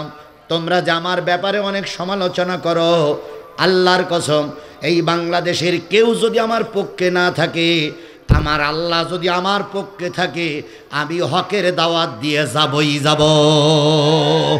কারোর আমার সাহায্যের প্রয়োজন নাই, আমার সাহায্য একমাত্র আল্লাহর দরকার। কথা বলে ঠিক না বেঠিক? আমি শুধু আল্লাহর কাছে বলি, আল্লাহ আমি যেন তোমার বিপক্ষে না যাই, আমি যেন তোমার কোরআনের বিপক্ষে না যাই, আমার মৃত্যুর আগ পর্যন্ত যেন আমি কোরআনের পক্ষে থাকি। এ দোয়াটা আমি আল্লাহর কাছে 5 ওয়াক্ত নামাজ পড়ে বলি, আমার পরিবারের কাছে বলি, আমার সন্তানদের কাছে বলি, দোয়া করো তোমার বাবাকে যেন আল্লাহ কোরআনের জন্যই কবুল করে। তাহলে যদি কোরআনের কথা না বলি, পেটে খাই, পেটে পকেটে নেই, তাহলে পেটে আর পকেটে কি নেওয়া হলো? ওয়ালা ইউকাল্লিমুহুমুল্লাহু ইয়াওমাল কিয়ামাতি। আল্লাহ বলতেছেন এই জাতীয় বক্তা, এই জাতীয় হুজুর, এই জাতীয় নেতার সঙ্গে কিয়ামতের দিন আমি আল্লাহ কথা বলবো না। ওয়ালা ইউযাক্কিহিম, কিয়ামতের দিন এই বক্তারে পবিত্র করা হবে না। ওয়ালাহুম আযাবুন আলীম। আল্লাহ বলেন এর জন্য রয়েছে কঠিন আযাব। ও আমার সমালোচক ভাইয়েরা, ও আমার বিরুদ্ধে কথা বলা ভাইরা, যারা বলেন জিহাদি চিল্লায়, জিহাদি কোরআনের আয়াতগুলো বলেন, একটু কান খাড়া করে শোনো রে ভাই। আমি এই আয়াত যেখান থেকে পড়েছি সেদিন থেকে টার্গেট নিয়েছি, কোরআনের কথা গোপন করলে কে কথা বলবে না? কোরআনের কথা গোপন করলে কি আমারে পবিত্র করবে না? কোরআনের কথা গোপন করলে কি আমারে জান্নাত দেবে না? এবার আপনারা 2 জন 3 জন 4 জন লোক চারিপাশ থেকে লিখে দিবেন, এই পাশের থেকে একজন, পিছন থেকে একজন, আর এই পাশ থেকে একজন, যেহেতু আপনারা জ্ঞানী গুণী মানুষ, 3 জন লোক সাদা কাগজে লিখে দেন হুজুর নরম সুরে ওয়াজ করেন। যারা সাইদির মেরেছিল এদের বিরুদ্ধে কিছু বলা যাবে না। তারপরে যারা হেফাজতের আলেমদের মেরেছিল এদের বিরুদ্ধে কিছুই বলবেন না। খালেদা জিয়ার যারা বাড়ি ঘর ছাড়া করলো এদের বিরুদ্ধে কিছু বলবেন না। যাদের মামলার কারণে আল্লামা নিজামী ফাঁসিতে ঝুললো এদের বিরুদ্ধে কিছুই বলবেন না। আপনার কথা শুনে আমি নরম কথা বলে ওয়াজ করে যাব। আপনি লিখে দেন, কিয়ামতের দিন আল্লাহ যদি আমার জাহান্নামে দেয় আপনিও আমার সঙ্গে থাকবেন। লিখে দেন, লিখে দেন, লিখে দেন, দেন। আমি তাবলিগি রস করে বাড়ি যাব। বাবা রে বাবা, নামাজ ছাড়া উপায় নাই রে। আমিও কান্নাকাটি রস কম জানি না। লিখে দেন আপনারা। আর যদি লিখে না দেন, যদি মনে করেন না কিয়ামতের দিন কেউ কারোর উপকার আসবে না, তাহলে আপনি আপনার কাজ করেন, আমার কাজ আমাকে করতে দেন। সবাই যদি আবু বকর হয় তাহলে ওমর হবে কে? সবাই যদি আবু বকর হয় তাহলে ওমরের ভূমিকা কে পালন করবে? আবু বকর পৃথিবীর সর্বশ্রেষ্ঠ ব্যক্তি নবীর পরে, কিন্তু আবু বকরের দিয়ে ইসলামের যতটুকু কাজ হয়েছিল ওমরের দিয়ে কাজ বেশি হয়েছে না কম হয়েছে? সুতরাং সবাইকে আবু বকর ভাবলি এই সমাজের শয়তানেরা আপনার ঘাড়ের পরে দাঁড়িয়ে দাঁড়িয়ে দিন দিন করে নাচবে। ওদের পেশাব আমাদের খাওয়া লাগবে। আমার কথা কি বুঝতে পেরেছেন আপনারা? বুঝলেন তো বুঝলেন, না বুঝলেন তো কসু। সুতরাং সমাজের কেউ আবু বকর হবে, কেউ বা ওমর হবে, কেউ বা ওসমান হবে দানবীর, আর কেউ বা হবে আলীর মতন তরবারি ধরা লোক। সব শ্রেণীর মানুষ না হলে এ সমাজ উন্নয়ন হবে না। তাহলে কোরআনের কথা বলতেই হবে, না বললে আল্লাহ পাক কোথায় দেবে? আপনারা কি জাহান্নামে যেতে রাজি না জান্নাতে যেতে রাজি? তাহলে আমি কোরআনের কথা শুরু করছি। আশা করছি জান্নাতি লোক যারা তারা যাবে না, তবে দুই একজন যদি চলে যায় বুঝতে হবে ওই কয়টাই জাহান্নামী।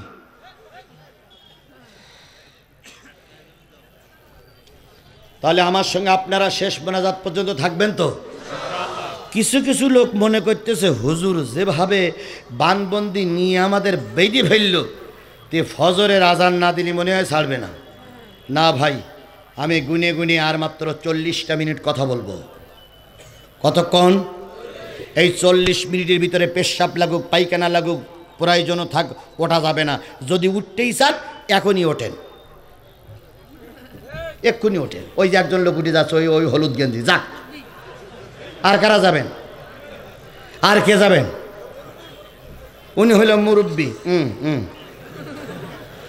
তাহলে আমরা সবাই থাকবো তো 40টা মিনিট। এখন বাজে 11:16। আচ্ছা হইলো 15 ধরলাম। তাহলে আর 40 মিনিট হলে কত হবে? 55। এই বেটা 55 হবে। আর 5 মিনিট কি হয়ে যাবে ইনশাল্লাহ। এই 40টা মিনিট কোরআনের জন্য বসা যাবে না ভাই? আসুন, আমি কোরআন থেকে তেলাওয়াত করেছি, যে সূরা থেকে তেলাওয়াত করেছি সেই সূরাটার নাম কি? সাফ। কত নম্বর পারা? 28 নম্বর পারার 61 নম্বর সূরা। ব্যাখ্যা বিশ্লেষণে যাব না। এই আয়াতটা যখন নাজিল হলো, এই আয়াত 3টা যখন নাজিল হলো, আল্লাহর নবী তখন মদিনার প্রেসিডেন্ট। কোন জায়গার প্রেসিডেন্ট? আর একটু জোরে বলেন, কোন জায়গার প্রেসিডেন্ট? নবী মদিনার প্রেসিডেন্ট। কাজটা কি ঠিক না বেঠিক? ভেবে চিনতে বলবেন। নবী মদিনার প্রেসিডেন্ট, কাজটা ঠিক না বেঠিক? তাহলে নবী যদি মদিনার প্রেসিডেন্ট হয়, আজকের আলেমেরা বাংলাদেশের প্রেসিডেন্ট হবে। ফতোয়া দাও কি জন্য? ও মৌলবী তুমি ফতোয়া দাও, রাজনীতি করা যাবে না। ও মৌলবী তোমার বগলে এখনো চুল উঠেনি।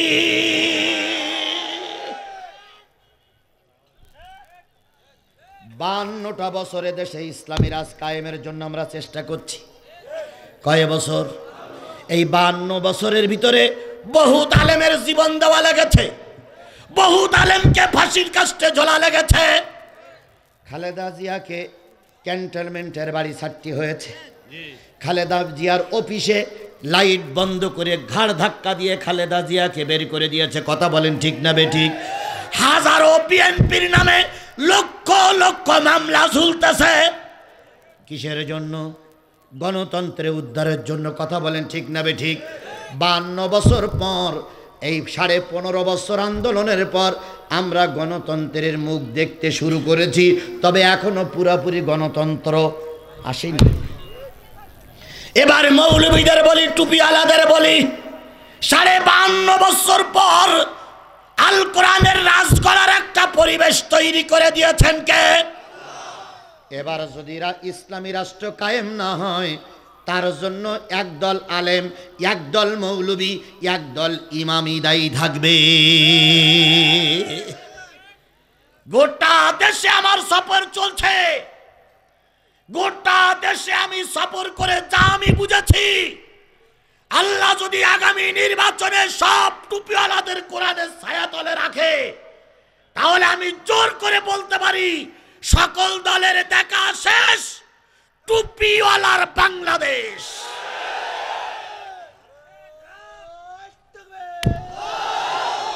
সকল দলের দেখা শেষ, শুধু যদি এবার ইসলাম ক্ষমতায় না যায় তার জন্য টুপিওয়ালারাই দায়ী। আলেমে আলেমে বিভেদে এখন জালেমে জালেমে দোস্তি, আলেমে আলেমে বিভেদে এখন জালেমে জালেমে দোস্তি, পথের ঠিকানা জানা নাই কারো, কে কোথায় পাবে স্বস্তি।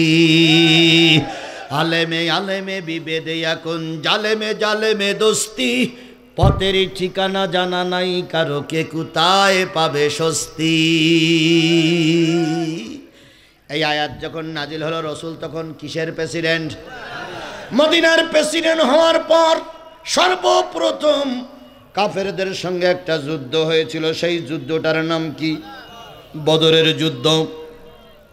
পঞ্চগড়ের ইসলামী আন্দোলনের নেতাকর্মী, বাংলাদেশ ইসলামী ছাত্র শিবির, হেফাজত, কওমি, আলিয়ার আলেমগুলো শুনে নাও। সেদিন মুসলমানদের সংখ্যা ছিল কত? 313। কাফেররা ছিল কত? 1000 লোকের মোকাবেলা করলেন কতজন লোক? 313 জন ইমানদার লোক 1000 লোকের মোকাবেলা করে তারা জয় অর্জন করলো, কারণ তাদের বুক ভরা ছিল কি? ঈমান। আজকে কেন ভয় পাও? অমুক দলের কর্মী না হলে তুমি ইসলাম কায়েম করতে পারবা না। কপালে যাদের ইসলাম নাই, যতই পাম্পট্টি দাও, ইসলাম তাদের কপালে জুটবে না। আর যদি কপালে ইসলাম থাকে, রসুল ছিলেন মক্কায়, জামা পাইল ওয়াইস কুরুনি, বাড়ি কোথায়? অন্য দেশে জীবনে কোনোদিন ওয়াইস কুরুনি নবীরে দেখেছে না? দেখে সেই ঈমান এনেছে।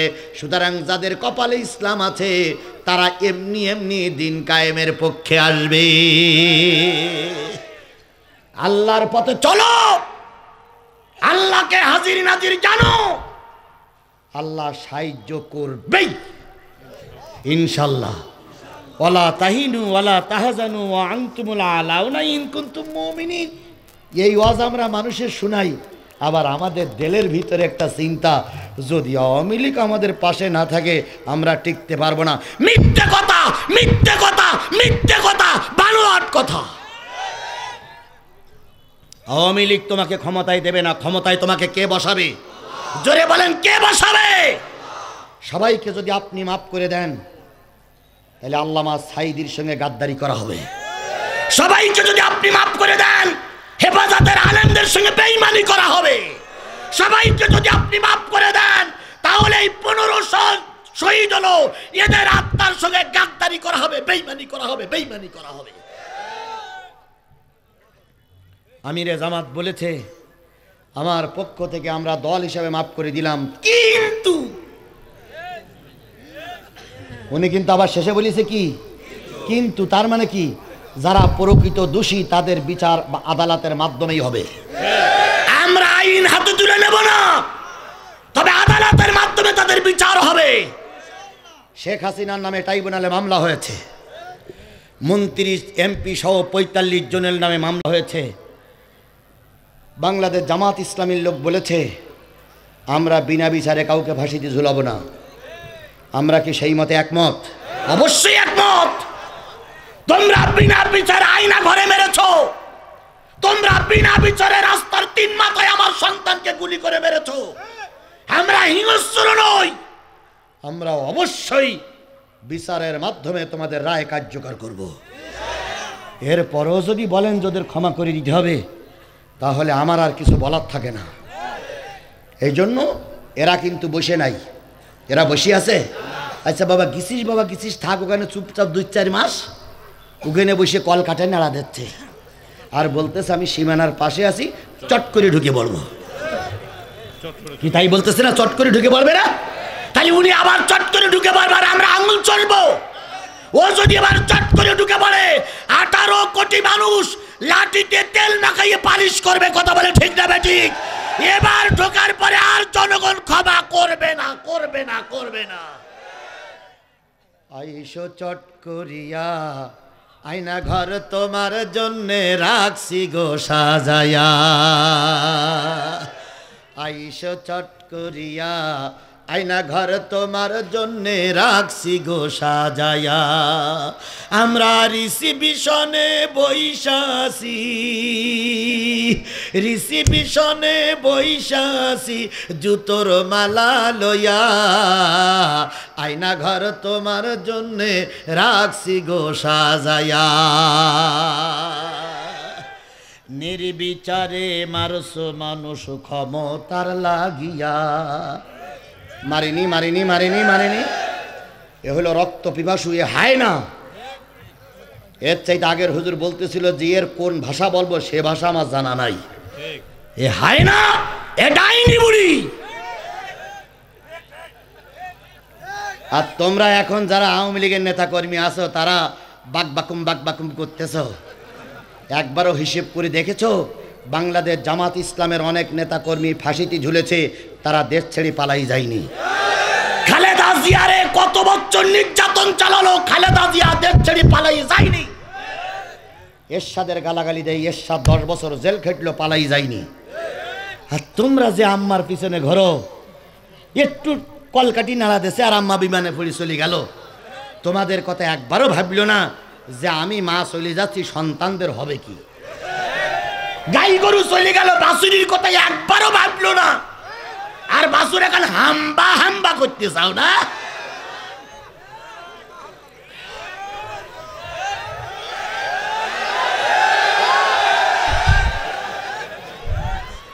এবার আমার শেষ বক্তব্য। আমাকে পঞ্চগড়ে হাত দাওয়াত করবেন কি না করবেন আপনাদের ব্যাপার, কিন্তু আমাকে দাওয়াত করলে আমার গতিতে অস করার পরে অনুমতি দেওয়া লাগবে।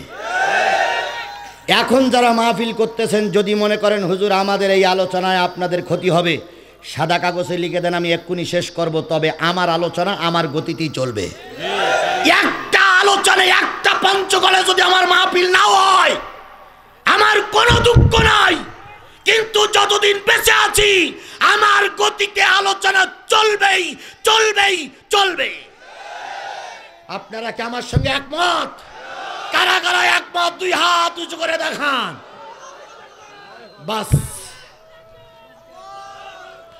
জনগণ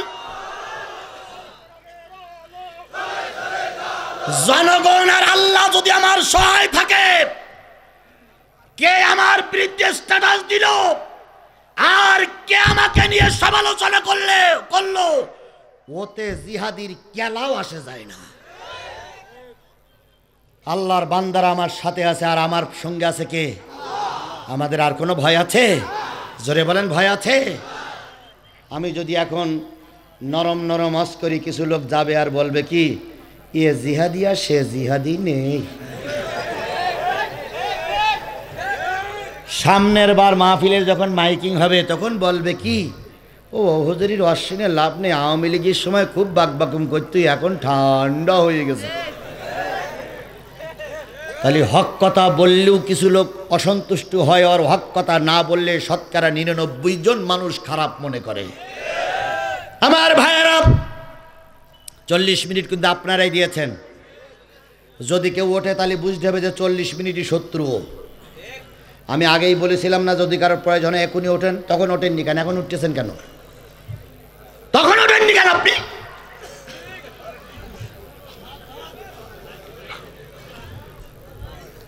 যে লোকটা উঠবে জোর করে ধরে বসাই রাখবেন। যদি বলে পেশাব কই কেনে ঝাড়ো, সকালে গোসল, তবুও দয়া করে আমাকে ডিস্টার্ব করবেন না। এই বিশাল জনতাকে নিয়ে দোয়া করার আজকে একটা পরিবেশ হয়েছে। এই মজলিস থেকে দোয়া না করিয়ে যে ব্যক্তি চলে যাবে বুঝতে হবে ব্যক্তি পিতামাতার নাফরমান সন্তান। আজকের এই 20-25 হাজার 30 হাজার লোকের নিয়ে দোয়া করলে আল্লাহ অবশ্যই দোয়া কবুল করবে। আর আমি আপনাদের সামনে বলি, সবচেয়ে নির্যাতিত জেলার আমি একজন নির্যাতিত মানুষ। গোটা বাংলাদেশের জয়পুরহাটে আমার নামে মামলা আছে, গোবিন্দগঞ্জে আমার নামে মামলা আছে, গাইবান্ধায় আমার নামে মামলা আছে, যশোরে আমার নামে মামলা আছে, নিজের সাতক্ষীরায় মামলা আছে। ছোট বড় সব মিলে আমার নামে 20টা মামলা। আমি এই মামলাগুলো খেয়েছি। 5 দিন আমাকে চোখ বেঁধে রেখে, পা বেঁধে রেখে, কোমরে দড়ি বাঁধিয়ে 5 দিন আমাকে রিমান্ডে রেখেছিল। আমি সেই নির্যাতিত মানুষটি আপনাদের জন্য দোয়া করব, আর আপনারা আমাকে ফেলাই রেখে চলে যাবেন? এটা হতে পারে না, এটা হতে পারে না, এটা হতে দেওয়া যায় না। আমার ভাইয়েরা, আল্লাহ নবী বদরের যুদ্ধে জিতে গেলেন কয়জন লোক? 313 জন। ওহুদের যুদ্ধে কয়জন লোক? 1000। ঠিক যুদ্ধে যাওয়ার কয়েকদিন আগে একজন হুজুর, একজন মৌলবী ওয়াজ করল, এবারে যুদ্ধে যাস না, বদরের প্রতিশোধ নেওয়া হবে। 300 লোক নিয়ে কেটে বলল, 300 লোক নিয়ে কেটে বলল। মুসলমানদের সংখ্যা থাকলো কয়জন? 7 জন। আমার ভাইয়েরা, তাহলে দিন কায়েমের পক্ষে যখনই শক্তি মাথা উঁচু করে, একদল হুজুর পিছন দিক থেকে কেটে পড়া হুজুর নবীর যুগেও ছিল, এখনো আছে। এই হুজুরগুলো আমাদের সমালোচনা করে, এদের কোনো কাজ করার মুরদ নেই, শুধু আছে ভুল ধরার মুরদ। আমি 2 ঘন্টা ওয়াজ করি, দুটো একটা কথা মিস্টেক হতেই পারে। 1 ঘন্টা 50 মিনিট কথা বললে 2টা কথা মিস্টেক হতে পারে না ভাই? আমার অজান্তেই যখন বেশি একটু উত্তেজিত হয়ে যায় তখন 2টা কথা মিস্টেক হতে পারে, সেইটা ধরলেন আপনি। আর 1 ঘন্টা 45 মিনিট আমি যে হাজার হাজার লোককে ধরে রেখে কোরআনে রস করলাম, এটা আপনার চোখে যায় না দুলা ভাই?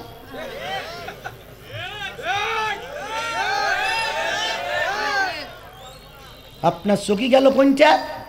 ও হুজুর এ কথাটা বলল কেন? তুমি আমার সামনে কেন এসে 2 ঘন্টা কথা বলো দিন, কয়টা লোক তোমার সামনে থাকে? তুমি 2 ঘন্টা কথা বলো দিন, কতক্ষণ লোক ধরে রাখতে পারো? তোমার ঠ্যাং কাঁপতে কাঁপতে অনেক সময় পেশাব পায়খানা হয়ে যাবে। এখানে কি সব জামাত ইসলামের লোক? এখানে কি সব বিএনপির লোক? এখানে আওয়ামী লীগের লোক নাই? এখানে জাতীয় পার্টির লোক নাই? এখানে সাধারণ লোক নাই? তাহলে আপনি যখন সংগঠনে আলোচনা করবেন, যখন আপনি কর্মীদের নিয়ে আলোচনা করবেন, তখন আলোচনার ধারা একরকম। আর যখন সর্বসাধারণ নিয়ে আলোচনা করবেন, তখন কোরআন থাকা লাগবে, হাদিস থাকা লাগবে, উপস্থিত কিছু কথাবার্তা থাকা লাগবে, কিছু রসকস থাকা লাগবে, কিছু উপস্থিত বুদ্ধি থাকা লাগবে, কিছু কৌতুক থাকা লাগবে, নতুবা থাকতে হবে দর্জন। সুতরাং আমি আপনাদের কাছে দাবি করছি, আমি ভুলের ঊর্ধ্বে নয়। যদি আমার কোনো ত্রুটি পান, আপনি আমার বন্ধু, কারণ যে ব্যক্তি আর একজনের ভুল ধরাই দেয় সেই ব্যক্তি হলো বড় বন্ধু। তা সেই ভুলটা কি আপনি ওই ইউটিউবই ধরাবেন? সেই ভুলটা কি ওই কে বলে ফেসবুকে দিয়ে ধরাবেন? আমার নাম্বার আছে আপনার কাছে, আপনি ফোন করুন যে ভাই আপনার কথাগুলো ভালো লাগে, এই কথাটা না বললে ভালো হয় কি? এই হলো সবচেয়ে বড় বন্ধু। তা না করি আমার ওয়াজ থেকে পিছনে লিখে দিয়েছে ওই বলতে থাকো। আল্লাহ কবি বলেছেন, ওরা যতই করুক হিংসা বিদ্বেষ আর নিন্দাবাদ, আমরা বলিব সাম্য শান্তি এক আল্লাহ জিন্দাবাদ। ওরাই করতে থাকুক হিংসা বিদ্বেষ আর নিন্দাবাদ, আমরা বলিব সাম্য শান্তি এক আল্লাহ জিন্দাবাদ। আল্লাহ কবুল করুক। ওহুদের যুদ্ধে 300 লোক নিয়ে চলে গেল। রসুল মার খেয়েছে না খাইনি? মার খেয়েছে। এই ওহুদের যুদ্ধে মুসলমান কতজন শহীদ হলো? 70 জন আহত হলো। 70 জন কবর দিয়ে আল্লাহর নবী 70 জন সাহাবী নিয়ে যখন বাড়ি আসলেন, পরের দিন জোহরের সালাতের আজান দিল। নবী মসজিদে আজানের পরে নামাজে গেলেন। নবীজির মাথা কেটে গেছে, ঠোঁট কেটে গেছে, দাঁত পড়ে গেছে। আহত নবী মসজিদ ইমামতি করলেন। আল্লাহর নবী হুজরাখানার ভিতরে ঢুকলেন। হুজরাখানার ভিতরে যখন স্ত্রীরা খেদমত করতেছিলেন, ভিতরে কোনো কিছু কিছু সাহাবী বসে আছে, কারোর হাত নাই, কারোর পা নাই, কারোর চোখ নাই, কারোর নাক নাই, কারোর কান নাই। নামাজ আদায় করে ওরা আলোচনা করতেছিল, হে আমার ভাইয়েরা, কোন কাজ করলে, অল্প কাজ করলে বেশি পুরস্কার পাওয়া যাবে, অল্প কাজ করে জান্নাতে যাওয়া যাবে। এইটা যদি আমরা জানতাম, আহত অবস্থায় সেই কাজগুলো করে আমরা জান্নাতে যেতাম। কিন্তু এই প্রশ্নের উত্তর নবী ছাড়া তো আর কেউ দিতে পারবে না, কারণ নবীর সঙ্গে ডাইরেক্ট কথা হয় কার সঙ্গে? আল্লাহর কাছেই বলতে হবে। এবার সবাই মিলে বলল, আবু বকর, যেহেতু তুমি রসুলের পরের স্থানের লোক, তুমি নবীর কাছেই প্রশ্নটা করো, অল্প আমল করলে জান্নাতে যাবে, সেই আমলটা কি? আবু বকর বললেন, রসুল এখন আহত, আমি প্রশ্ন করতে পারবো না। ওমর, তুমি করো। ওমর বললেন, না না, আমি এক সময় ভুল বুঝে রসুলকে মারতে এসেছিলাম, আমি আমার ভুল সংশোধন করে কালেমা পড়ে মুসলমান হয়ে গেছি, আমি রসুলের কাছে এই প্রশ্ন করতে পারবো না। আলী রে, রসুল বড় মহব্বত করে 2 মেয়ে তোর সঙ্গে বিয়ে দিয়েছে। ওসমান রে, রসুল বড় মহব্বত করে 2 মেয়ে তোর সঙ্গে বিয়ে দিয়েছে, তুই শোন। ওসমান বললেন, আমি পারবো না। আলীর বললেন, আলী রে, তুই রসুলের আপন চাচাতো ভাই, রসুলের ডাইন হাতের লোক, ফতেমার স্বামী, তুই জিজ্ঞেস কর। এরা যখন কেউ কোনো প্রশ্ন জিজ্ঞেস করার পারগতা অস্বীকার করলেন, তখন আল্লাহর নবী ঘরের থেকে বেরিয়ে এসে বলেন, ও আমার সাহাবীরা, আমার দান শহীদ হয়ে গেছে, আমার হেলমেট ভেঙে গেছে, আমার রক্তক্ষরণ হচ্ছে, তারপরও তোমরা যে আলোচনা করতেছিলে, এই আলোচনা কার দরবার পর্যন্ত পৌঁছায় গেছে? আল্লাহর দরবার পর্যন্ত পৌঁছায় গেছে। আল্লাহ তোমাদের প্রশ্নের উত্তর স্বয়ং নিজেই দিয়ে দিয়েছে। সাহাবীরা বললেন, সেই প্রশ্নের উত্তরটা কি? নবী তখন বলেন, আল্লাহ বলতেছেন, ইয়া আইয়ুহাল্লাযীনা আমানু হাল আদুল্লুকুম আলা তিজারাতিন তুনজিকুম মিন আযাবিন আলীম।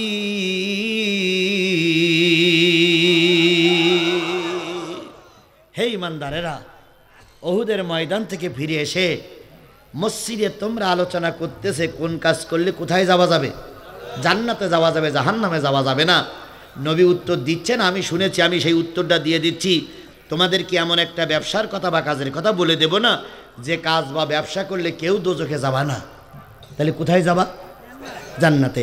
এবার আমি এই হাজারো জনতার কাছে প্রশ্ন করি, আমরা জান্নাতে যেতে চাই না জাহান্নামে যেতে চাই? কারা কারা জান্নাতে যেতে চান তারা একটু হাত তোলেন তো। আচ্ছা, হয়েছে। এবার কারা কারা জাহান্নামে যেতে চান তারা একটু হাত তোলেন তো। কেউ নাই।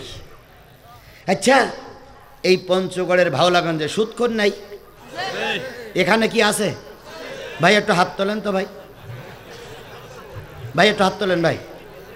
আমরা দেখে যাই যে ভাওলাগঞ্জে সুদ খায় কারা, একটু তোলেন। সুদ খাতি লজ্জা করে না, হাত তুলতে লজ্জা করবে কেন? তাহলে সুদখোর আছে না? বাপ মার খেতে দেয় না, এরকম সন্তান আছে না?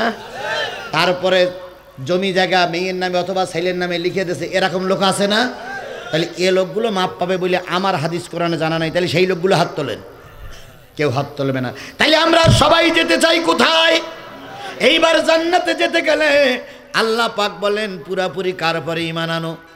তুমিনুনা বিল্লাহ। এরপরে বললেন পুরাপুরি রসুলের পরে ঈমান আনো। তাহলে আল্লাহর পরে ঈমান আনলেই সে ব্যক্তি কোথায় যাবে? মান ক্বালা লা ইলাহা ইল্লাল্লাহ ফাদাখালাল জান্নাহ। যেই ব্যক্তি বলবে আল্লাহ ছাড়া কোনো মাবুদ নাই, সে যাবে কোথায়?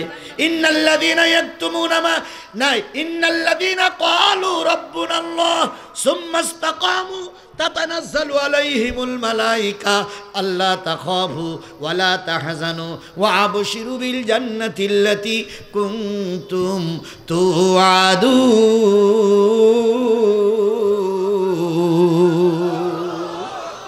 নিশ্চয়ই যারা বলে আমার রব আল্লাহ, এই কথার পরে ইস্তেকামাত থাকে, ওই কথার পরে ইস্তেকামাত থেকে যারা মারা যায় তাদের কোনো ভয় নাই, চিন্তাও নাই। তাহলে আল্লাহর পরে আমাদের কম বেশি ঈমান আছে না ভাই? এই মুসলমান কথা বলেন, ঈমান আছে না? আমরা সবাই আল্লাহকে বিশ্বাস করি, কথা বলেন ঠিক না বেঠিক? আচ্ছা বলুন তো, আওয়ামী লীগের লোককে আল্লাহরে মানে? মানে মানে অবশ্যই মানে। এর আগের মাহফিলি দেখতাম বড় বড় নেতারা মঞ্চে উঠে বলতে বিসমিল্লাহির রহমানির রহিম, সালাম আলাইকুম।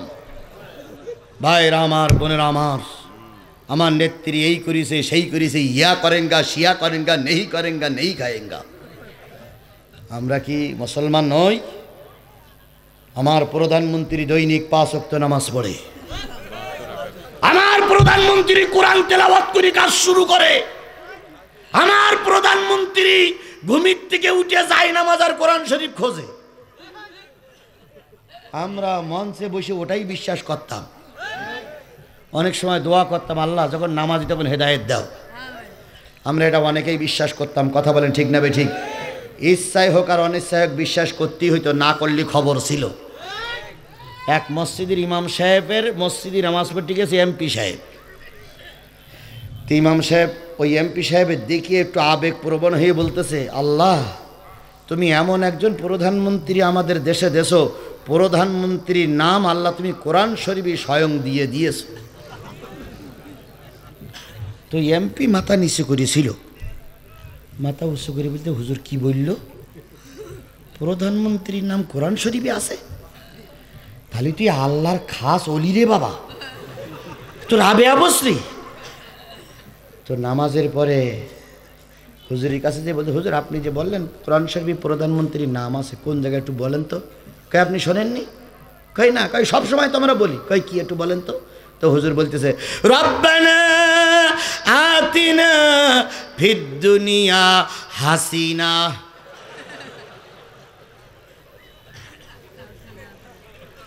চিন্তা করেন কত বড় চাটুকার হুজুর। রব্বানা আতিনা ফিদ দুনিয়া হাসানাতাও, কিন্তু ও বলতেছে অক্ষপতি হাসিনা, ওয়াফিল আখিরাতে হাসিনা। এমপি সাহেব তখন বলতেছে, কত হুজুরের পিছনে নামাজ পড়লাম, কোনো হুজুর এই সত্য কথাটা বলে না। আজকে যখন আপনার পিছনে সত্য কথা পাইছি, নেন হুজুর 10,000 টাকা। হুজুর তখন এমপিও যেমন হুজুরও তেমন। এরকম চাটুকার আমাদের সমাজে কম বেশি ছিল না ভাই? ছিল না? আমরা মনে করতাম নিশ্চয়ই আগের প্রধানমন্ত্রী কি নামাজি, কোরআন তেলাওয়াত করে। যখন গণভবন দখল করা হলো, ছাত্ররা যখন গণভবন দখল করল, ও আল্লাহ সব জিনিস পাওয়া গেল, কোরআন শরীফ আর যায় নামাজ পাওয়া গেল না না না না। কি গণভবনে কোরআন শরীফ আর যায় নামাজ পাওয়া গিয়েছিল? যাই নাই। তবে অনেক জিনিস পাওয়া গেছে, সেগুলো আমি সব বলতি। কোন জামার তলায় কোন জামা পরতে হয়, কোন পায়জামার নিচে কোন কিছু পরতে হয়, সব পাওয়া গেছে। কিন্তু বাবা যায় নামাজ পাওয়া।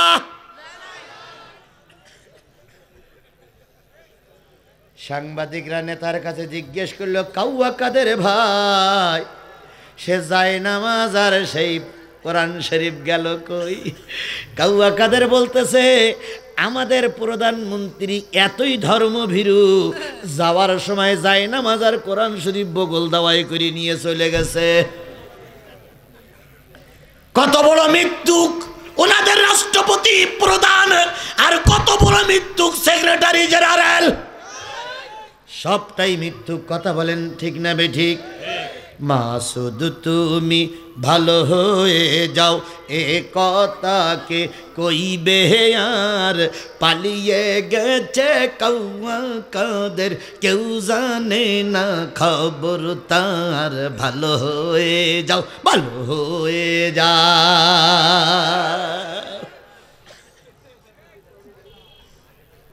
ফখরুল সাহেব আপনার বাসায় কাউয়া কাদের গেছেননি, ঠাকুর গায়ের বাসায় আপনি থাকতে তারে দেশেননি। কথা বলেন, কথা বলেন।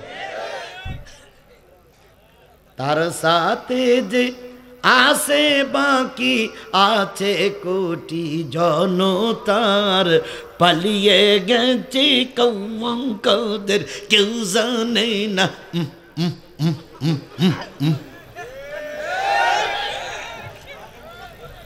আর এইসব কথাগুলো বললে রাজনীতি হয়, তাই না? এইসব কথাগুলো বলে রাজনীতি হয়।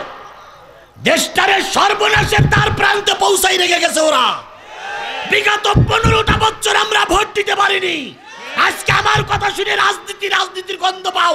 সেদিন তুমি কোথায় ছিলে দুলাভাই?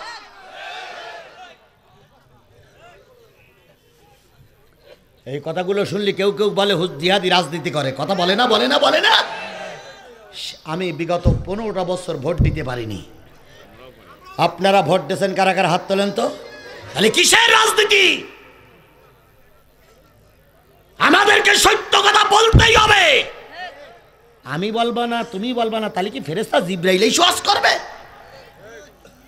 তুমি বলবা না, আমি বলবো না, তাহলে নরেন্দ্র মোদী টেকে নেছো। নরেন্দ্র মোদীকে আমাদের পক্ষে কথা বলবে?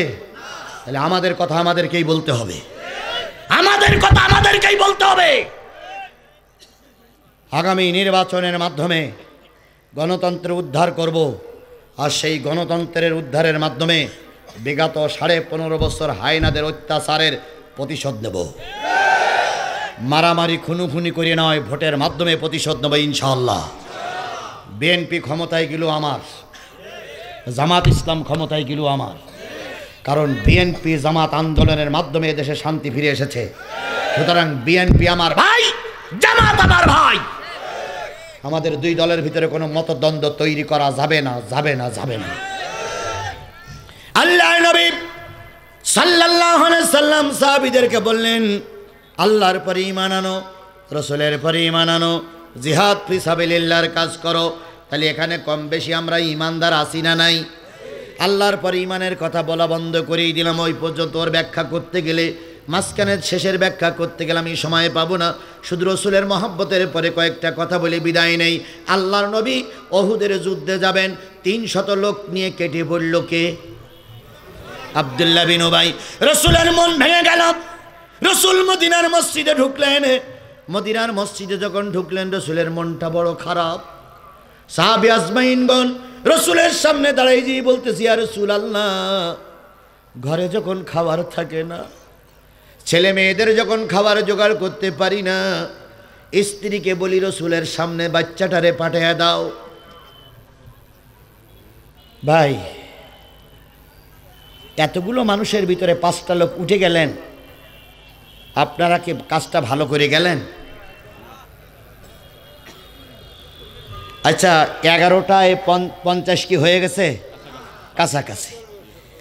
তাহলে আর কয়টা মিনিট একটু দেরি করা যাবে না ভাই? তাহলে 2-1 উঠতেছেন কেন? না, যাবে কেন? কে জন্য যাবে? আমি কি অন্যায় করেছি তাই ও লোক যাবে?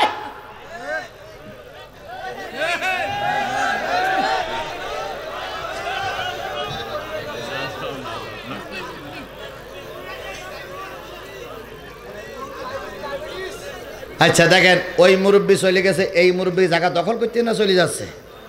হ্যাঁ, ঠিক আছে, ঠিক আছে, ধন্যবাদ, ধন্যবাদ। হয়ে গেছে। আমি চাচ্ছি যত তাড়াতাড়ি শেষ করে দেওয়া যায়। আল্লাহর নবী সাল্লাল্লাহু আলাইহি সাল্লাম কয়শো লোক নিয়ে হুজুরকে যে বলল, নবীর মন খারাপ। সাহাবী আজমাইনগণ বলেন, ইয়া রাসূলুল্লাহ, ঘরে খাবার থাকে না, ছোট্ট ছোট্ট বাচ্চাগুলো আপনার দরবারে পাঠিয়ে দেই। 2 দিন 3 দিন 4 দিন পর বাপ আর মা দুইজন মদিনার মসজিদের সামনে এসে বলে, বাজান, খেজুর আর রুটির ব্যবস্থা হয়েছে, বাড়ি চল। ওই ছেলেটা মসজিদ থেকে এসে বাবার গালে চুমা দেয়, মার গালে চুমা দিয়ে বলে, আব্বু, ও আমার মা, বাড়ি ফিরে যাও। রহমতের নবীর চেহারার দিকে তাকাই থাকলে পেটে ক্ষুধা থাকে না। উহুদের যুদ্ধ শেষ। 70 জনকে এক কবরে রেখে, একটা জায়গায় রেখে যখন রাসূল আহত লোকদের নিয়ে ফিরে আসতেছিলেন, একজন নারী যুদ্ধে যেতে পারেন নাই। ওই নারী উদ্দশ্বাসে উহুদের ময়দানের দিকে যাচ্ছে। প্রতিমধ্যে একদল মানুষের সঙ্গে দেখা হলো। তারা বলল, বোন কোথায় যাও? তোমার স্বামী আর তোমার সন্তান উহুদের ময়দানে শহীদ হয়ে গেছে। ওই নারীটা তখন বাঘিনী কন্যার মতন দাঁড়িয়ে বলতেছে, ও রাসূলের সাহাবীরা, আমি আমার স্বামীরা সন্তানের খোঁজ নিতে আসিনি। তোমরা বলতে পারো আমার নবী মারা গেছে না বেঁচে আছে? কারণ আমি আমার স্বামী সন্তানের চাইতে আল্লাহর নবীকে বেশি ভালোবাসি। লা ইউমিনু আহাদুকুম হাত্তা আকুনা আহাব্বা ইলাইহি মিন ওয়ালিদিহি ওয়া ওয়ালাদিহি ওয়ান নাসি আজমাইন। ততক্ষণ পর্যন্ত কেউ মুমিন হতে পারবে না যতক্ষণ পিতা মাতা ভাই বোন নেতা নেত্রী ছেলে মেয়ে বউ বাচ্চা সকলের চাইতে নবীর ভালোবাসা দিলে বেশি না আসবে। ওই নারী আবার ছুটতে শুরু করলেন। কিছু দূর যাওয়ার পরে একদল নারীকে থামাই দিয়ে বললেন, বোন কোথায় যাও? তোমার ভাই আর তোমার বাবা উহুদের ময়দানে শহীদ হয়ে গেছে। ওই নারী আবার দাঁড়াই বললেন, মাঝখানে শুনলাম স্বামী নাই ছেলে নাই, আবার শুনতেছি ভাই আর বাবা নাই, দুঃখ নাই, বলো তো আমার নবী কেমন আছে? ওরা বললেন আমরা জানি না। এবার হাজারো লোক, শত শত লোক ভেদ করে নবীজিকে খুঁজতেছেন। হঠাৎ করে দেখে উহুদ পাহাড়ের পাদদেশে কিছু লোক জটলা করে ঘিরে রেখেছে। সমস্ত লোকদেরকে ভাগ করে যেই দেখে আমার নবী মাথাটা নিচু করে বসে আছে। নবীর হেলমেট ভেদ করে কলাটা ভিতরে ঢুকে গেছে, এখনো বাহির করা হয়নি। দুইজন সাহাবী ওই তীরের মাথাটা উঁচু করে রেখেছে। আল্লাহর নবীর চোখ বেয়ে বেয়ে পানি পড়তেছে, ক্ষত স্থান থেকে রক্ত জমিনে স্পর্শ করতেছে। নবীর সামনে মহিলা দিয়ে দাঁড়ালেন, ইয়া রাসূলুল্লাহ আসসালামু আলাইকুম। তখনও পদ্মার আয়াত নাজিল হয়নি। নবীজি ক্ষত অবস্থায় মহিলার দিকে তাকাই বলতেছে, বোন আল্লাহর রাস্তায় তুমি আমাকে মাফ করে দিও। তোমার স্বামী আর তোমার ছেলেকে আমার নিজের সামনে শহীদ হতে দেখেছি, তোমার ভাই আর তোমার বাবাকে নিজের সামনে শহীদ হতে দেখেছি। আমাকে আল্লাহর রাস্তায় মাফ করে, আল্লাহর রাস্তায় মাফ করে দিও। মহিলাটা তখন দুই চোখের পানি ফেলাই কাঁদতেছে আর বলতেছে, ইয়া রাসূলুল্লাহ, স্বামী গেছে দুঃখ নাই, ছেলে গেছে দুঃখ নাই, বাবা গেছে দুঃখ নাই, ভাইও গেছে দুঃখ নাই, আপনি বেঁচে আছেন, এটাই আমার জীবনের বড় সান্ত্বনা। রাসূল আমার ভালোবাসা, রাসূল আমার আলো আশা, রাসূল আমার প্রেম বিরহের মূল আলোচনা, রাসূল আমার কাজে কর্মের অনুপ্রেরণা।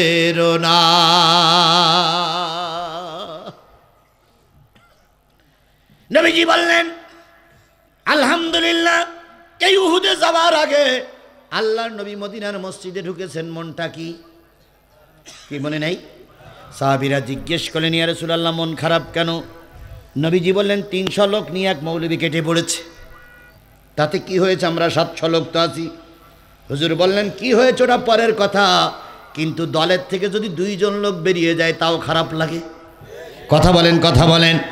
এবার নবীজির খুতবা শেষ, দাঁড়িয়ে বললেন, বলতে পারো মদিনায় এমন কোন লোক আছে যেই লোকটা কালেমা পড়লে আমাদের উপকার হবে? একজন পিছন দিক থেকে সাহাবী বলেন, ইয়া রাসূলুল্লাহ, এই মদিনার 10 মাইল দূরে একটা জঙ্গলের ভিতরে একটা বুড়ি আর একটা সন্তান ছেলে বাস করে। ওই বুড়িটা হলো তার মা, আর ওই ছেলেটা হলো তার সন্তান। এই ছেলেটাই এত বড় শক্তিশালী, এই ছেলেটা যদি কোনো দলে ঢোকে সেই দল জিতে যায়। নবীজি বললেন, তুমি সামনে এসো। এই ছেলেটার নাম কি? নবীজি বললেন, ওই ছোট্ট লোক, ওই গরিব লোকটা বললেন, এই লোকটার নাম হলো আমর। কোন বংশের লোক? সাবেদ বংশের লোক। নবীজি ওই সাহাবীর কাছ থেকে লোকেশন নিলেন।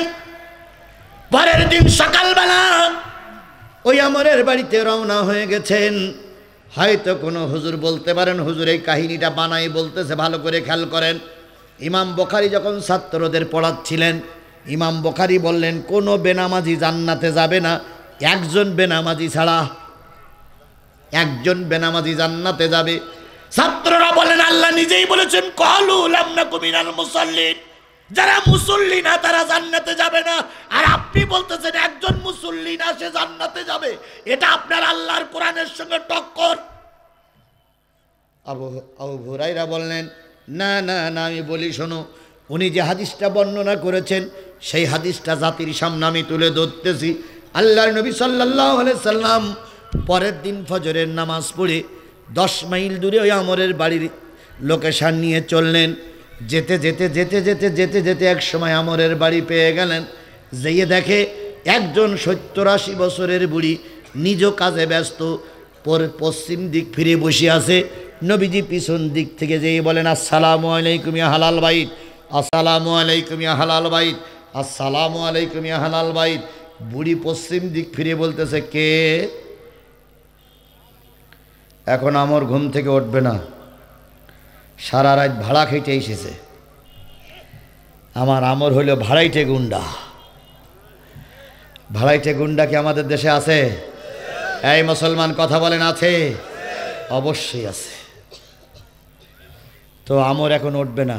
নবীজি বলতেছে বুড়িমা একটু ডেকে দেওয়া যাবে না? কয় না, সারা রাত গুন্ডামি করেছে, আমার সালামটাকে পৌঁছাই দেওয়া যাবে না, আমার কথাটা বলা যাবে না। কেন? কয় তোমার কাছে আমার ছেলে বিক্রি হবে না। নবীজি সামনে গেলেন, বুড়িমা আমার দিকে একটু তাকানো যায়? তোমার দিক তাকায় কি হবে, আমার ছেলে তো যাবেই না, একটু তাকাও মা। বুড়ি তাকালেন নবীর দিকে, সুবহানাল্লাহ। বুড়ি তাকাইয়ে এক পলক কত মিনিট যে নবীর দিকে তাকাই আছে আল্লাহ ভালো জানে। এক সময় বুড়ি উঠে দাঁড়ালেন, নবীর চেহারার দিকে তাকাইয়ে বলতেছে বাজান তুমি মানুষ না ফেরেশতা? আমার জীবনে এত সুন্দর চেহারাওয়ালা মানুষ আমি আর কখনো দেখি নাই। বাবা তুমি কি মানুষ না ফেরেশতা? নবীজি বলেন আমি মানুষ, আমি ফেরেশতা নয়। কি জন্য এসেছো বাবা? আগামী পরশুদিন অহুদের ময়দানে যাব। আবু সুফিয়ান কয় হাজার লোক নিয়ে অপেক্ষা করতেছে? 3000। আমার দলের ভিতরে 1000 লোক ছিল। গতকালকে 300 লোক নিয়ে এক মৌলবি কেটে পড়েছে। তাই তোমার ছেলের কাছে দাওয়াতি কাজ করতে এসেছি মা, একটু ছেলেরে ডেকে দাও, ছেলে যেন আমার সঙ্গে যায়। বুড়ি তখন হাতখানা ধরে বলতেছে বাজান রে, আমার এই ছেলে নিয়ে মহাবিপদে আসি।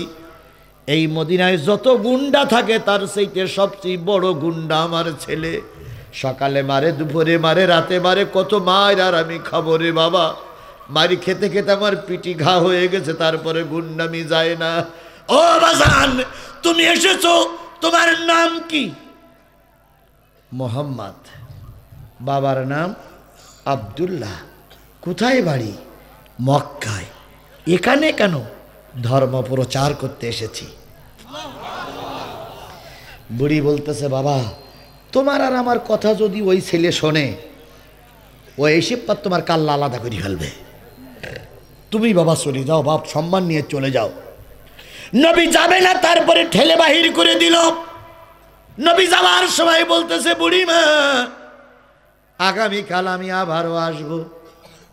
সুবহানাল্লাহ বললেন না? আগামীকাল আমি আবারও আসবো। ছেলেটা ঘুম থেকে জাগলে বলে দিও আব্দুল্লাহর বেটা মোহাম্মদ তোমার কাছে দাওয়াতি কাজ নিয়ে এসেছিল। আমান আহসানু কওলাম মিম্মান দা ইলাল্লাহ ওয়া আমিলা সালিহা ওয়া ক্বালা ইন্নানি মিনাল। তার কথার সেই উত্তম কথা আর কার হতে পারে যে মানুষকে আল্লাহর দিকে ডাকে। বুড়ি বললেন কালকে যা হয় হবে, তুমি আজকে চলে যাও। নবীজি চলে গেলেন। বুড়ি বড় একটা টিলার পরে দাঁড়াইয়া নবীজির পথের দিকে তাকায় আছে, নবীজির পথের দিকে তাকায় আছে। কিছুক্ষণ পরে আমরের ঘুম ভেঙে গেল। মা মা বলে চিল্লাইতে চিল্লাইতে মাকে যখন পাওয়া গেল না, এবার ওই টিলার দিকে যেয়ে দেখে মা জননী পূর্ব দিকে ফিরে দুই চোখের পানি টপ টপ করে পড়তেছে। মা হাত তুলে দোয়া করতেছে, বালি 25টা বছর আমার আমর আমাকে মা বলে ডেকেছে, যত না দিলে আমার শান্তি লেগেছে। 10 মিনিটের ভিতরে 10 বার আমাকে মোহাম্মদ মা বলে ডেকেছে, আমার হৃদয়টা জুড়িয়ে গেছে। আমার পিছন দিক থেকে যে মার পিঠে হাত দিয়ে বলতেছে, মা মা মা। কি হয়েছে বাবা, তুমি কাঁদতেছো কেন? এই মদিনায় কেউ তোমাকে বকা দিয়েছে? না। কেউ তোমার বিরুদ্ধে অ্যাকশনে গেছে? না। কেউ তোমার কাছে চাঁদা দাবি করেছে? না। কাঁদো কেন? কই এমনি বাবা, এমনি আজকে অনেক দিন পরে তোর একটা খবর শুনে শান্তি পেয়েছি, তাই আনন্দের কান্না। না মা, নিশ্চয়ই তোমার কিছু হয়েছে। না বাবা, হয়নি, চল ঘরে চল, নাস্তা খাবি। মা ছেলে গলা জড়াই ধরে আসতেছে, মাঝখানে এসে ছেলে দাঁড়ায় গেল। ও মা, এটা সত্যি কথা বলবা মা? কি? আমাদের বাড়িটা আজকে এত আতর গোলাপের সুগন্ধে ভরপুর হয়ে গেছে কেন মা? তুমি কোন দোকান থেকে গোপনে আতর কিনে নিয়ে আসছো মা? আমি কত রাজার দরবারে গেছি, মন্ত্রীর দরবারে গেছি, এত সুগন্ধ তো আমার কেউ দেয়নি, তুমি কোথায় পেলে আতরটা? মা তখন সুযোগ পেয়ে বলতেছে, বাজান রে, এই আতরের ইতিহাস যদি বলি, তার আগে মাথা শুয়ে শপথ কর তুই কাউকে ক্ষতি করবি না। আমর বলতেছেন, না মা, তোমার মাথায় শুয়ে শপথ করলাম ক্ষতি করব না। তখন মা বলতেছে, আমর রে, এটা পৃথিবীর কোনো দোকানের কেনা আতর নয় রে ওমর, বিশ্ব মানবতার শ্রেষ্ঠ বন্ধু, সমস্ত নবী রাসূলদের সর্দার, বিশ্ব মানবতার শ্রেষ্ঠ মানুষটি আমার বাড়ি এসেছিল রে আমর। তার পদচারণায় আমার বাড়িটা আতর আর গোলাপের গন্ধে ভরপুর হয়ে গেছে। আমার আলোচনার বিষয় হলো তুমিনুনা বিল্লাহি ওয়া রাসূলিহি ওয়া তুজাহিদুনা ফি সাবিলিল্লাহি বিআমওয়ালিকুম ওয়া আনফুসিকুম যালিকুম খায়রুল লাকুম ইন কুনতুম তা'লামুন। আল্লাহ বললেন, আমার পরে ঈমান আনো, রাসূলের পরে ঈমান আনো, জিহাদ ফি সাবিলিল্লাহর কাজ করো কয়টা জিনিস দিয়ে? জান আর মাল দিয়ে। যদি জান আর মাল দিয়ে বুঝে শুনে যদি আমার পথে সংগ্রাম করো, আমি আল্লাহ কথা দিলাম, ইয়াগফির লাকুম যুনুবাকুম, জীবনের সব গুনাহ মাফ হয়ে যাবে। এখানে আল্লাহ সগীরা গুনার কথা বলেননি, কবিরার কথা বলেননি, আওয়ামী লীগ বিএনপির কথা বলেন। আল্লাহ বলেছেন সব গুনাহ কি হয়ে যাবে? মাফ হয়ে যাবে। আমরা সেই মাফের আশায় বসে আছি। হায় রে ইউটিউবার, দেখুন তো,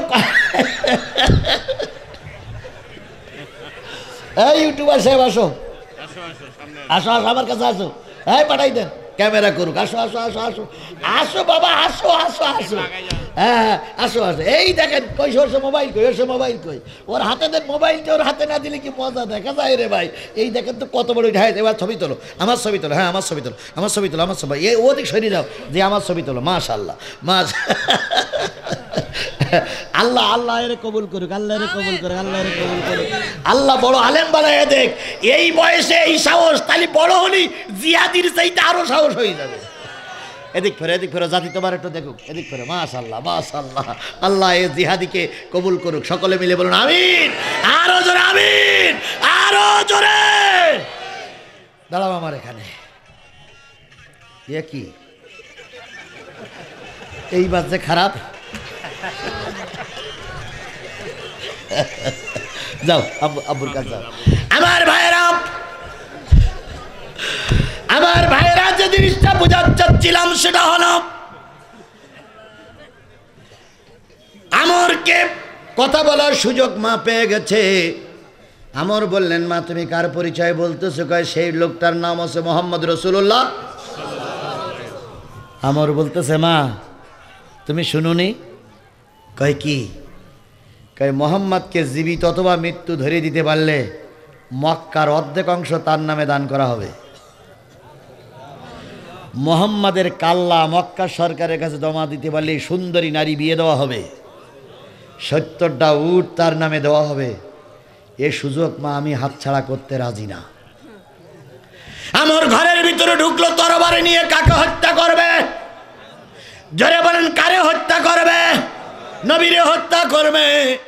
আমরের মা সামনে দিয়ে ভেড়াল হয়ে দাঁড়ায় বললেন, বাবা কষ্ট করে খোঁজা লাগবে না, মোহাম্মদ বলেছে কালকে আবার আসবে, কালকেই তুই মেরে দিস, অন্তত এখন চুপ করে থাক। আমর বলতেছে, মোহাম্মদ কালকে গেছে, আজকে গেছে, ভয়তে কালকে আর আসবে না। বুড়ি বলতেছে, আমার বিশ্বাস এই লোকটি মিথ্যা কথা বলতে পারে না, এই লোকটার জবান দিয়ে মিথ্যা কথা বাহির হতে পারে না। দেখা যাক। পরের দিন আবার আমর নবী আসলেন। আমর সারা রাত পরিকল্পনা করে বসে আছে, নবী আসলেই কাল্লা আলাদা হয়ে যাবে। অন্যদিন গতকালকে নবী এসে আমরের মাকে সালাম দিলেন, আর আজকে আমরের মা ওই টিলার পরে দাঁড়ায় আছে, কখন সন্তান মোহাম্মদ আমার বাড়ি আসবে। যেই না টিলার সামনে আসছে, সেই বুড়ি বলতেছে, আসসালামু আলাইকুম বাবা মোহাম্মদ, কেমন আছো বাবা? নবীজি তখন বললেন, বুড়িমা আপনি কেমন আছেন? দুইজনের কথোপকথন চলছে। আমরের কথা জিজ্ঞেস করছে, একটুকু দেল নরম হয়েছে না আগের মতন বাঘের বাচ্চাই আছে? কই একটু মনে হয় নরম নরম ভাব। কথা চলছে, আমরের ঘুম ভেঙে গেল। পিছন দিক থেকে আমর এসে নবীজির কাঁধের পরে তরবারির মাথাটা ঠেকাইয়ে বলতেছে, মান আনতা ইয়া শায়েখ? কে হে মুরব্বী? বাড়ি কোথায়? নাম কি? গ্রাম কোথায়? বাবার নাম কি? নবীজি ভয় পেয়ে গেলেন? নবীজি ভয় পেয়ে যাবেন?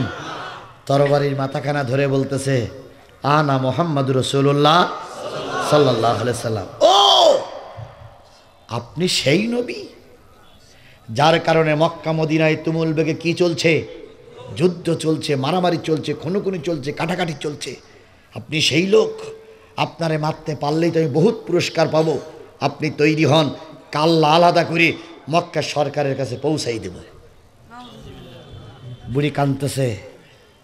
নবীজি তরবারির মাথাখানা ধরে বলতেছে, আমর নিজেকে জাহান্নামের কীট তৈরি করো না, ফিরে এসো।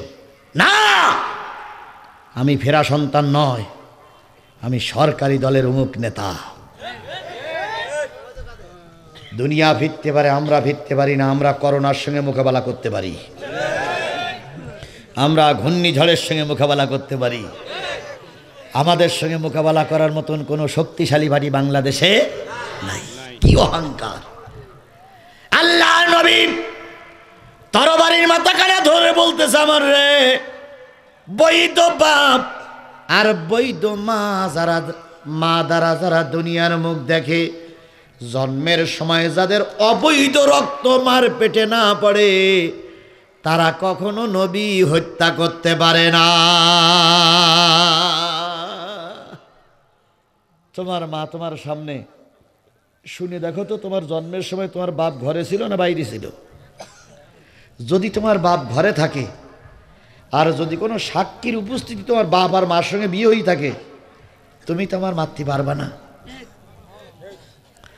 আমরের মা বলতেছে, বাজান তুই আমারে কি শোনালি? তোর বাপ তো ঠিকই আছে, তুই তো নবী হত্যা করতে পারিস না। আগামীকাল কিছু লোক হয়তো বলবে কথাগুলো হুজুর বানাইয়ে বলেছে, আমি দলিল দিচ্ছি। আল্লাহ বলতেছে, আলেমেরা শুনুন, ইন্নাল্লাযীনা ইয়াকফুরুনা বিআয়াতিল্লাহ ওয়া ইয়াকতুলুনান নাবিয়্যিনা বিগাইরিল হক ওয়া ইয়াকতুলুনাল্লাযীনা ইয়া'মুরুনা বিল কিসতি মিনান নাস ফাবাশশিরহুম বিআযাবিন আলীম। আয়াতটা কি কোরআন শরীফে আছে হুজুররা? আল্লাহ বললেন, ইন্নাল্লাযীনা ইয়াকফুরুনা বিআয়াতিল্লাহ, যে বা যারা কোরআনের একটা আয়াত অস্বীকার করে, যে বা যারা নবীদের অন্যায়ভাবে হত্যা করে, যে বা যাহারা কোরআনওয়ালাদের বিনা অপরাধে ফাঁসিতে ঝুলায়, যে বা যারা বিনা অপরাধে আলেমের রক্ত দিয়ে রাজপথ লাল করে, এরা সব অবৈধ মায়ের অবৈধ সন্তান। এদের একটারও জন্মের সময় বাপ ঘরে ছিল না। নিশ্চয়ই কোনো অবৈধ রক্ত দিয়ে এরা দুনিয়ার মুখ দেখেছে। এই জন্য আলেম সহ্য করতে পারে না, নবী সহ্য করতে পারে না, কোরআন হাদিস সহ্য করতে পারে না। মেলে মেলে বিশ্বাস না হয় ওদের জন্ম খোঁজি দেখেন। হয়তো বাপ যাত্রা গান শুনিয়ে এসে পরের মেয়ের নাচ দেখে শরীরে উত্তেজনা এসেছে, ওই অবস্থায় স্বামী স্ত্রী মেলামেশা করেছে, ওই যার সন্তান ওই রাত্রি পয়দা হয়েছে, সেই ব্যক্তি আল্লামা সাঈদীর ফাঁসি চাইতে পারে। যে ব্যক্তি অবৈধ পন্থায় দুনিয়ার মুখ দেখেছে তারাই কেবল আলেমদের ফাঁসি চাইতে পারে। কোন বৈধ সন্তান আলেমদের ফাঁসি চাইতে পারে না, পারে না, পারে না। খুব খারাপ লাগতেছে তাই না? এর চাইতে ভালো আমি আর বলতে পারবো না। আমার হয় দাওয়াত করবেন নাই না করবেন, কিন্তু দাওয়াত করলেও এইরকম ইনজেকশন চলবে। যে কটা দাওয়াত হয় সেই কটাই ভালো। আমার ভাইয়েরা, আমরের মা যখন প্রতিজ্ঞা করলেন তুই তো অবৈধ পন্থায় জন্ম নিস নাই, তরবারিখানা পড়ে গেল। নবীজি বুকের ভিতরে জড়াই ঢলে বললেন, আমর কালকে বাদে পরশুদিন, কালকে উহুদের ময়দানে যাব। 300 লোক নিয়ে এক হুজুর কেটে পড়েছে, তুমি আসলে আমি খুশি হব। আমর বলল দেখা যাবে। নবীজি দোয়া করে চলে গেলেন। পরের দিন সকালবেলা নবী কয়শো লোক নিয়ে যুদ্ধের ময়দানে।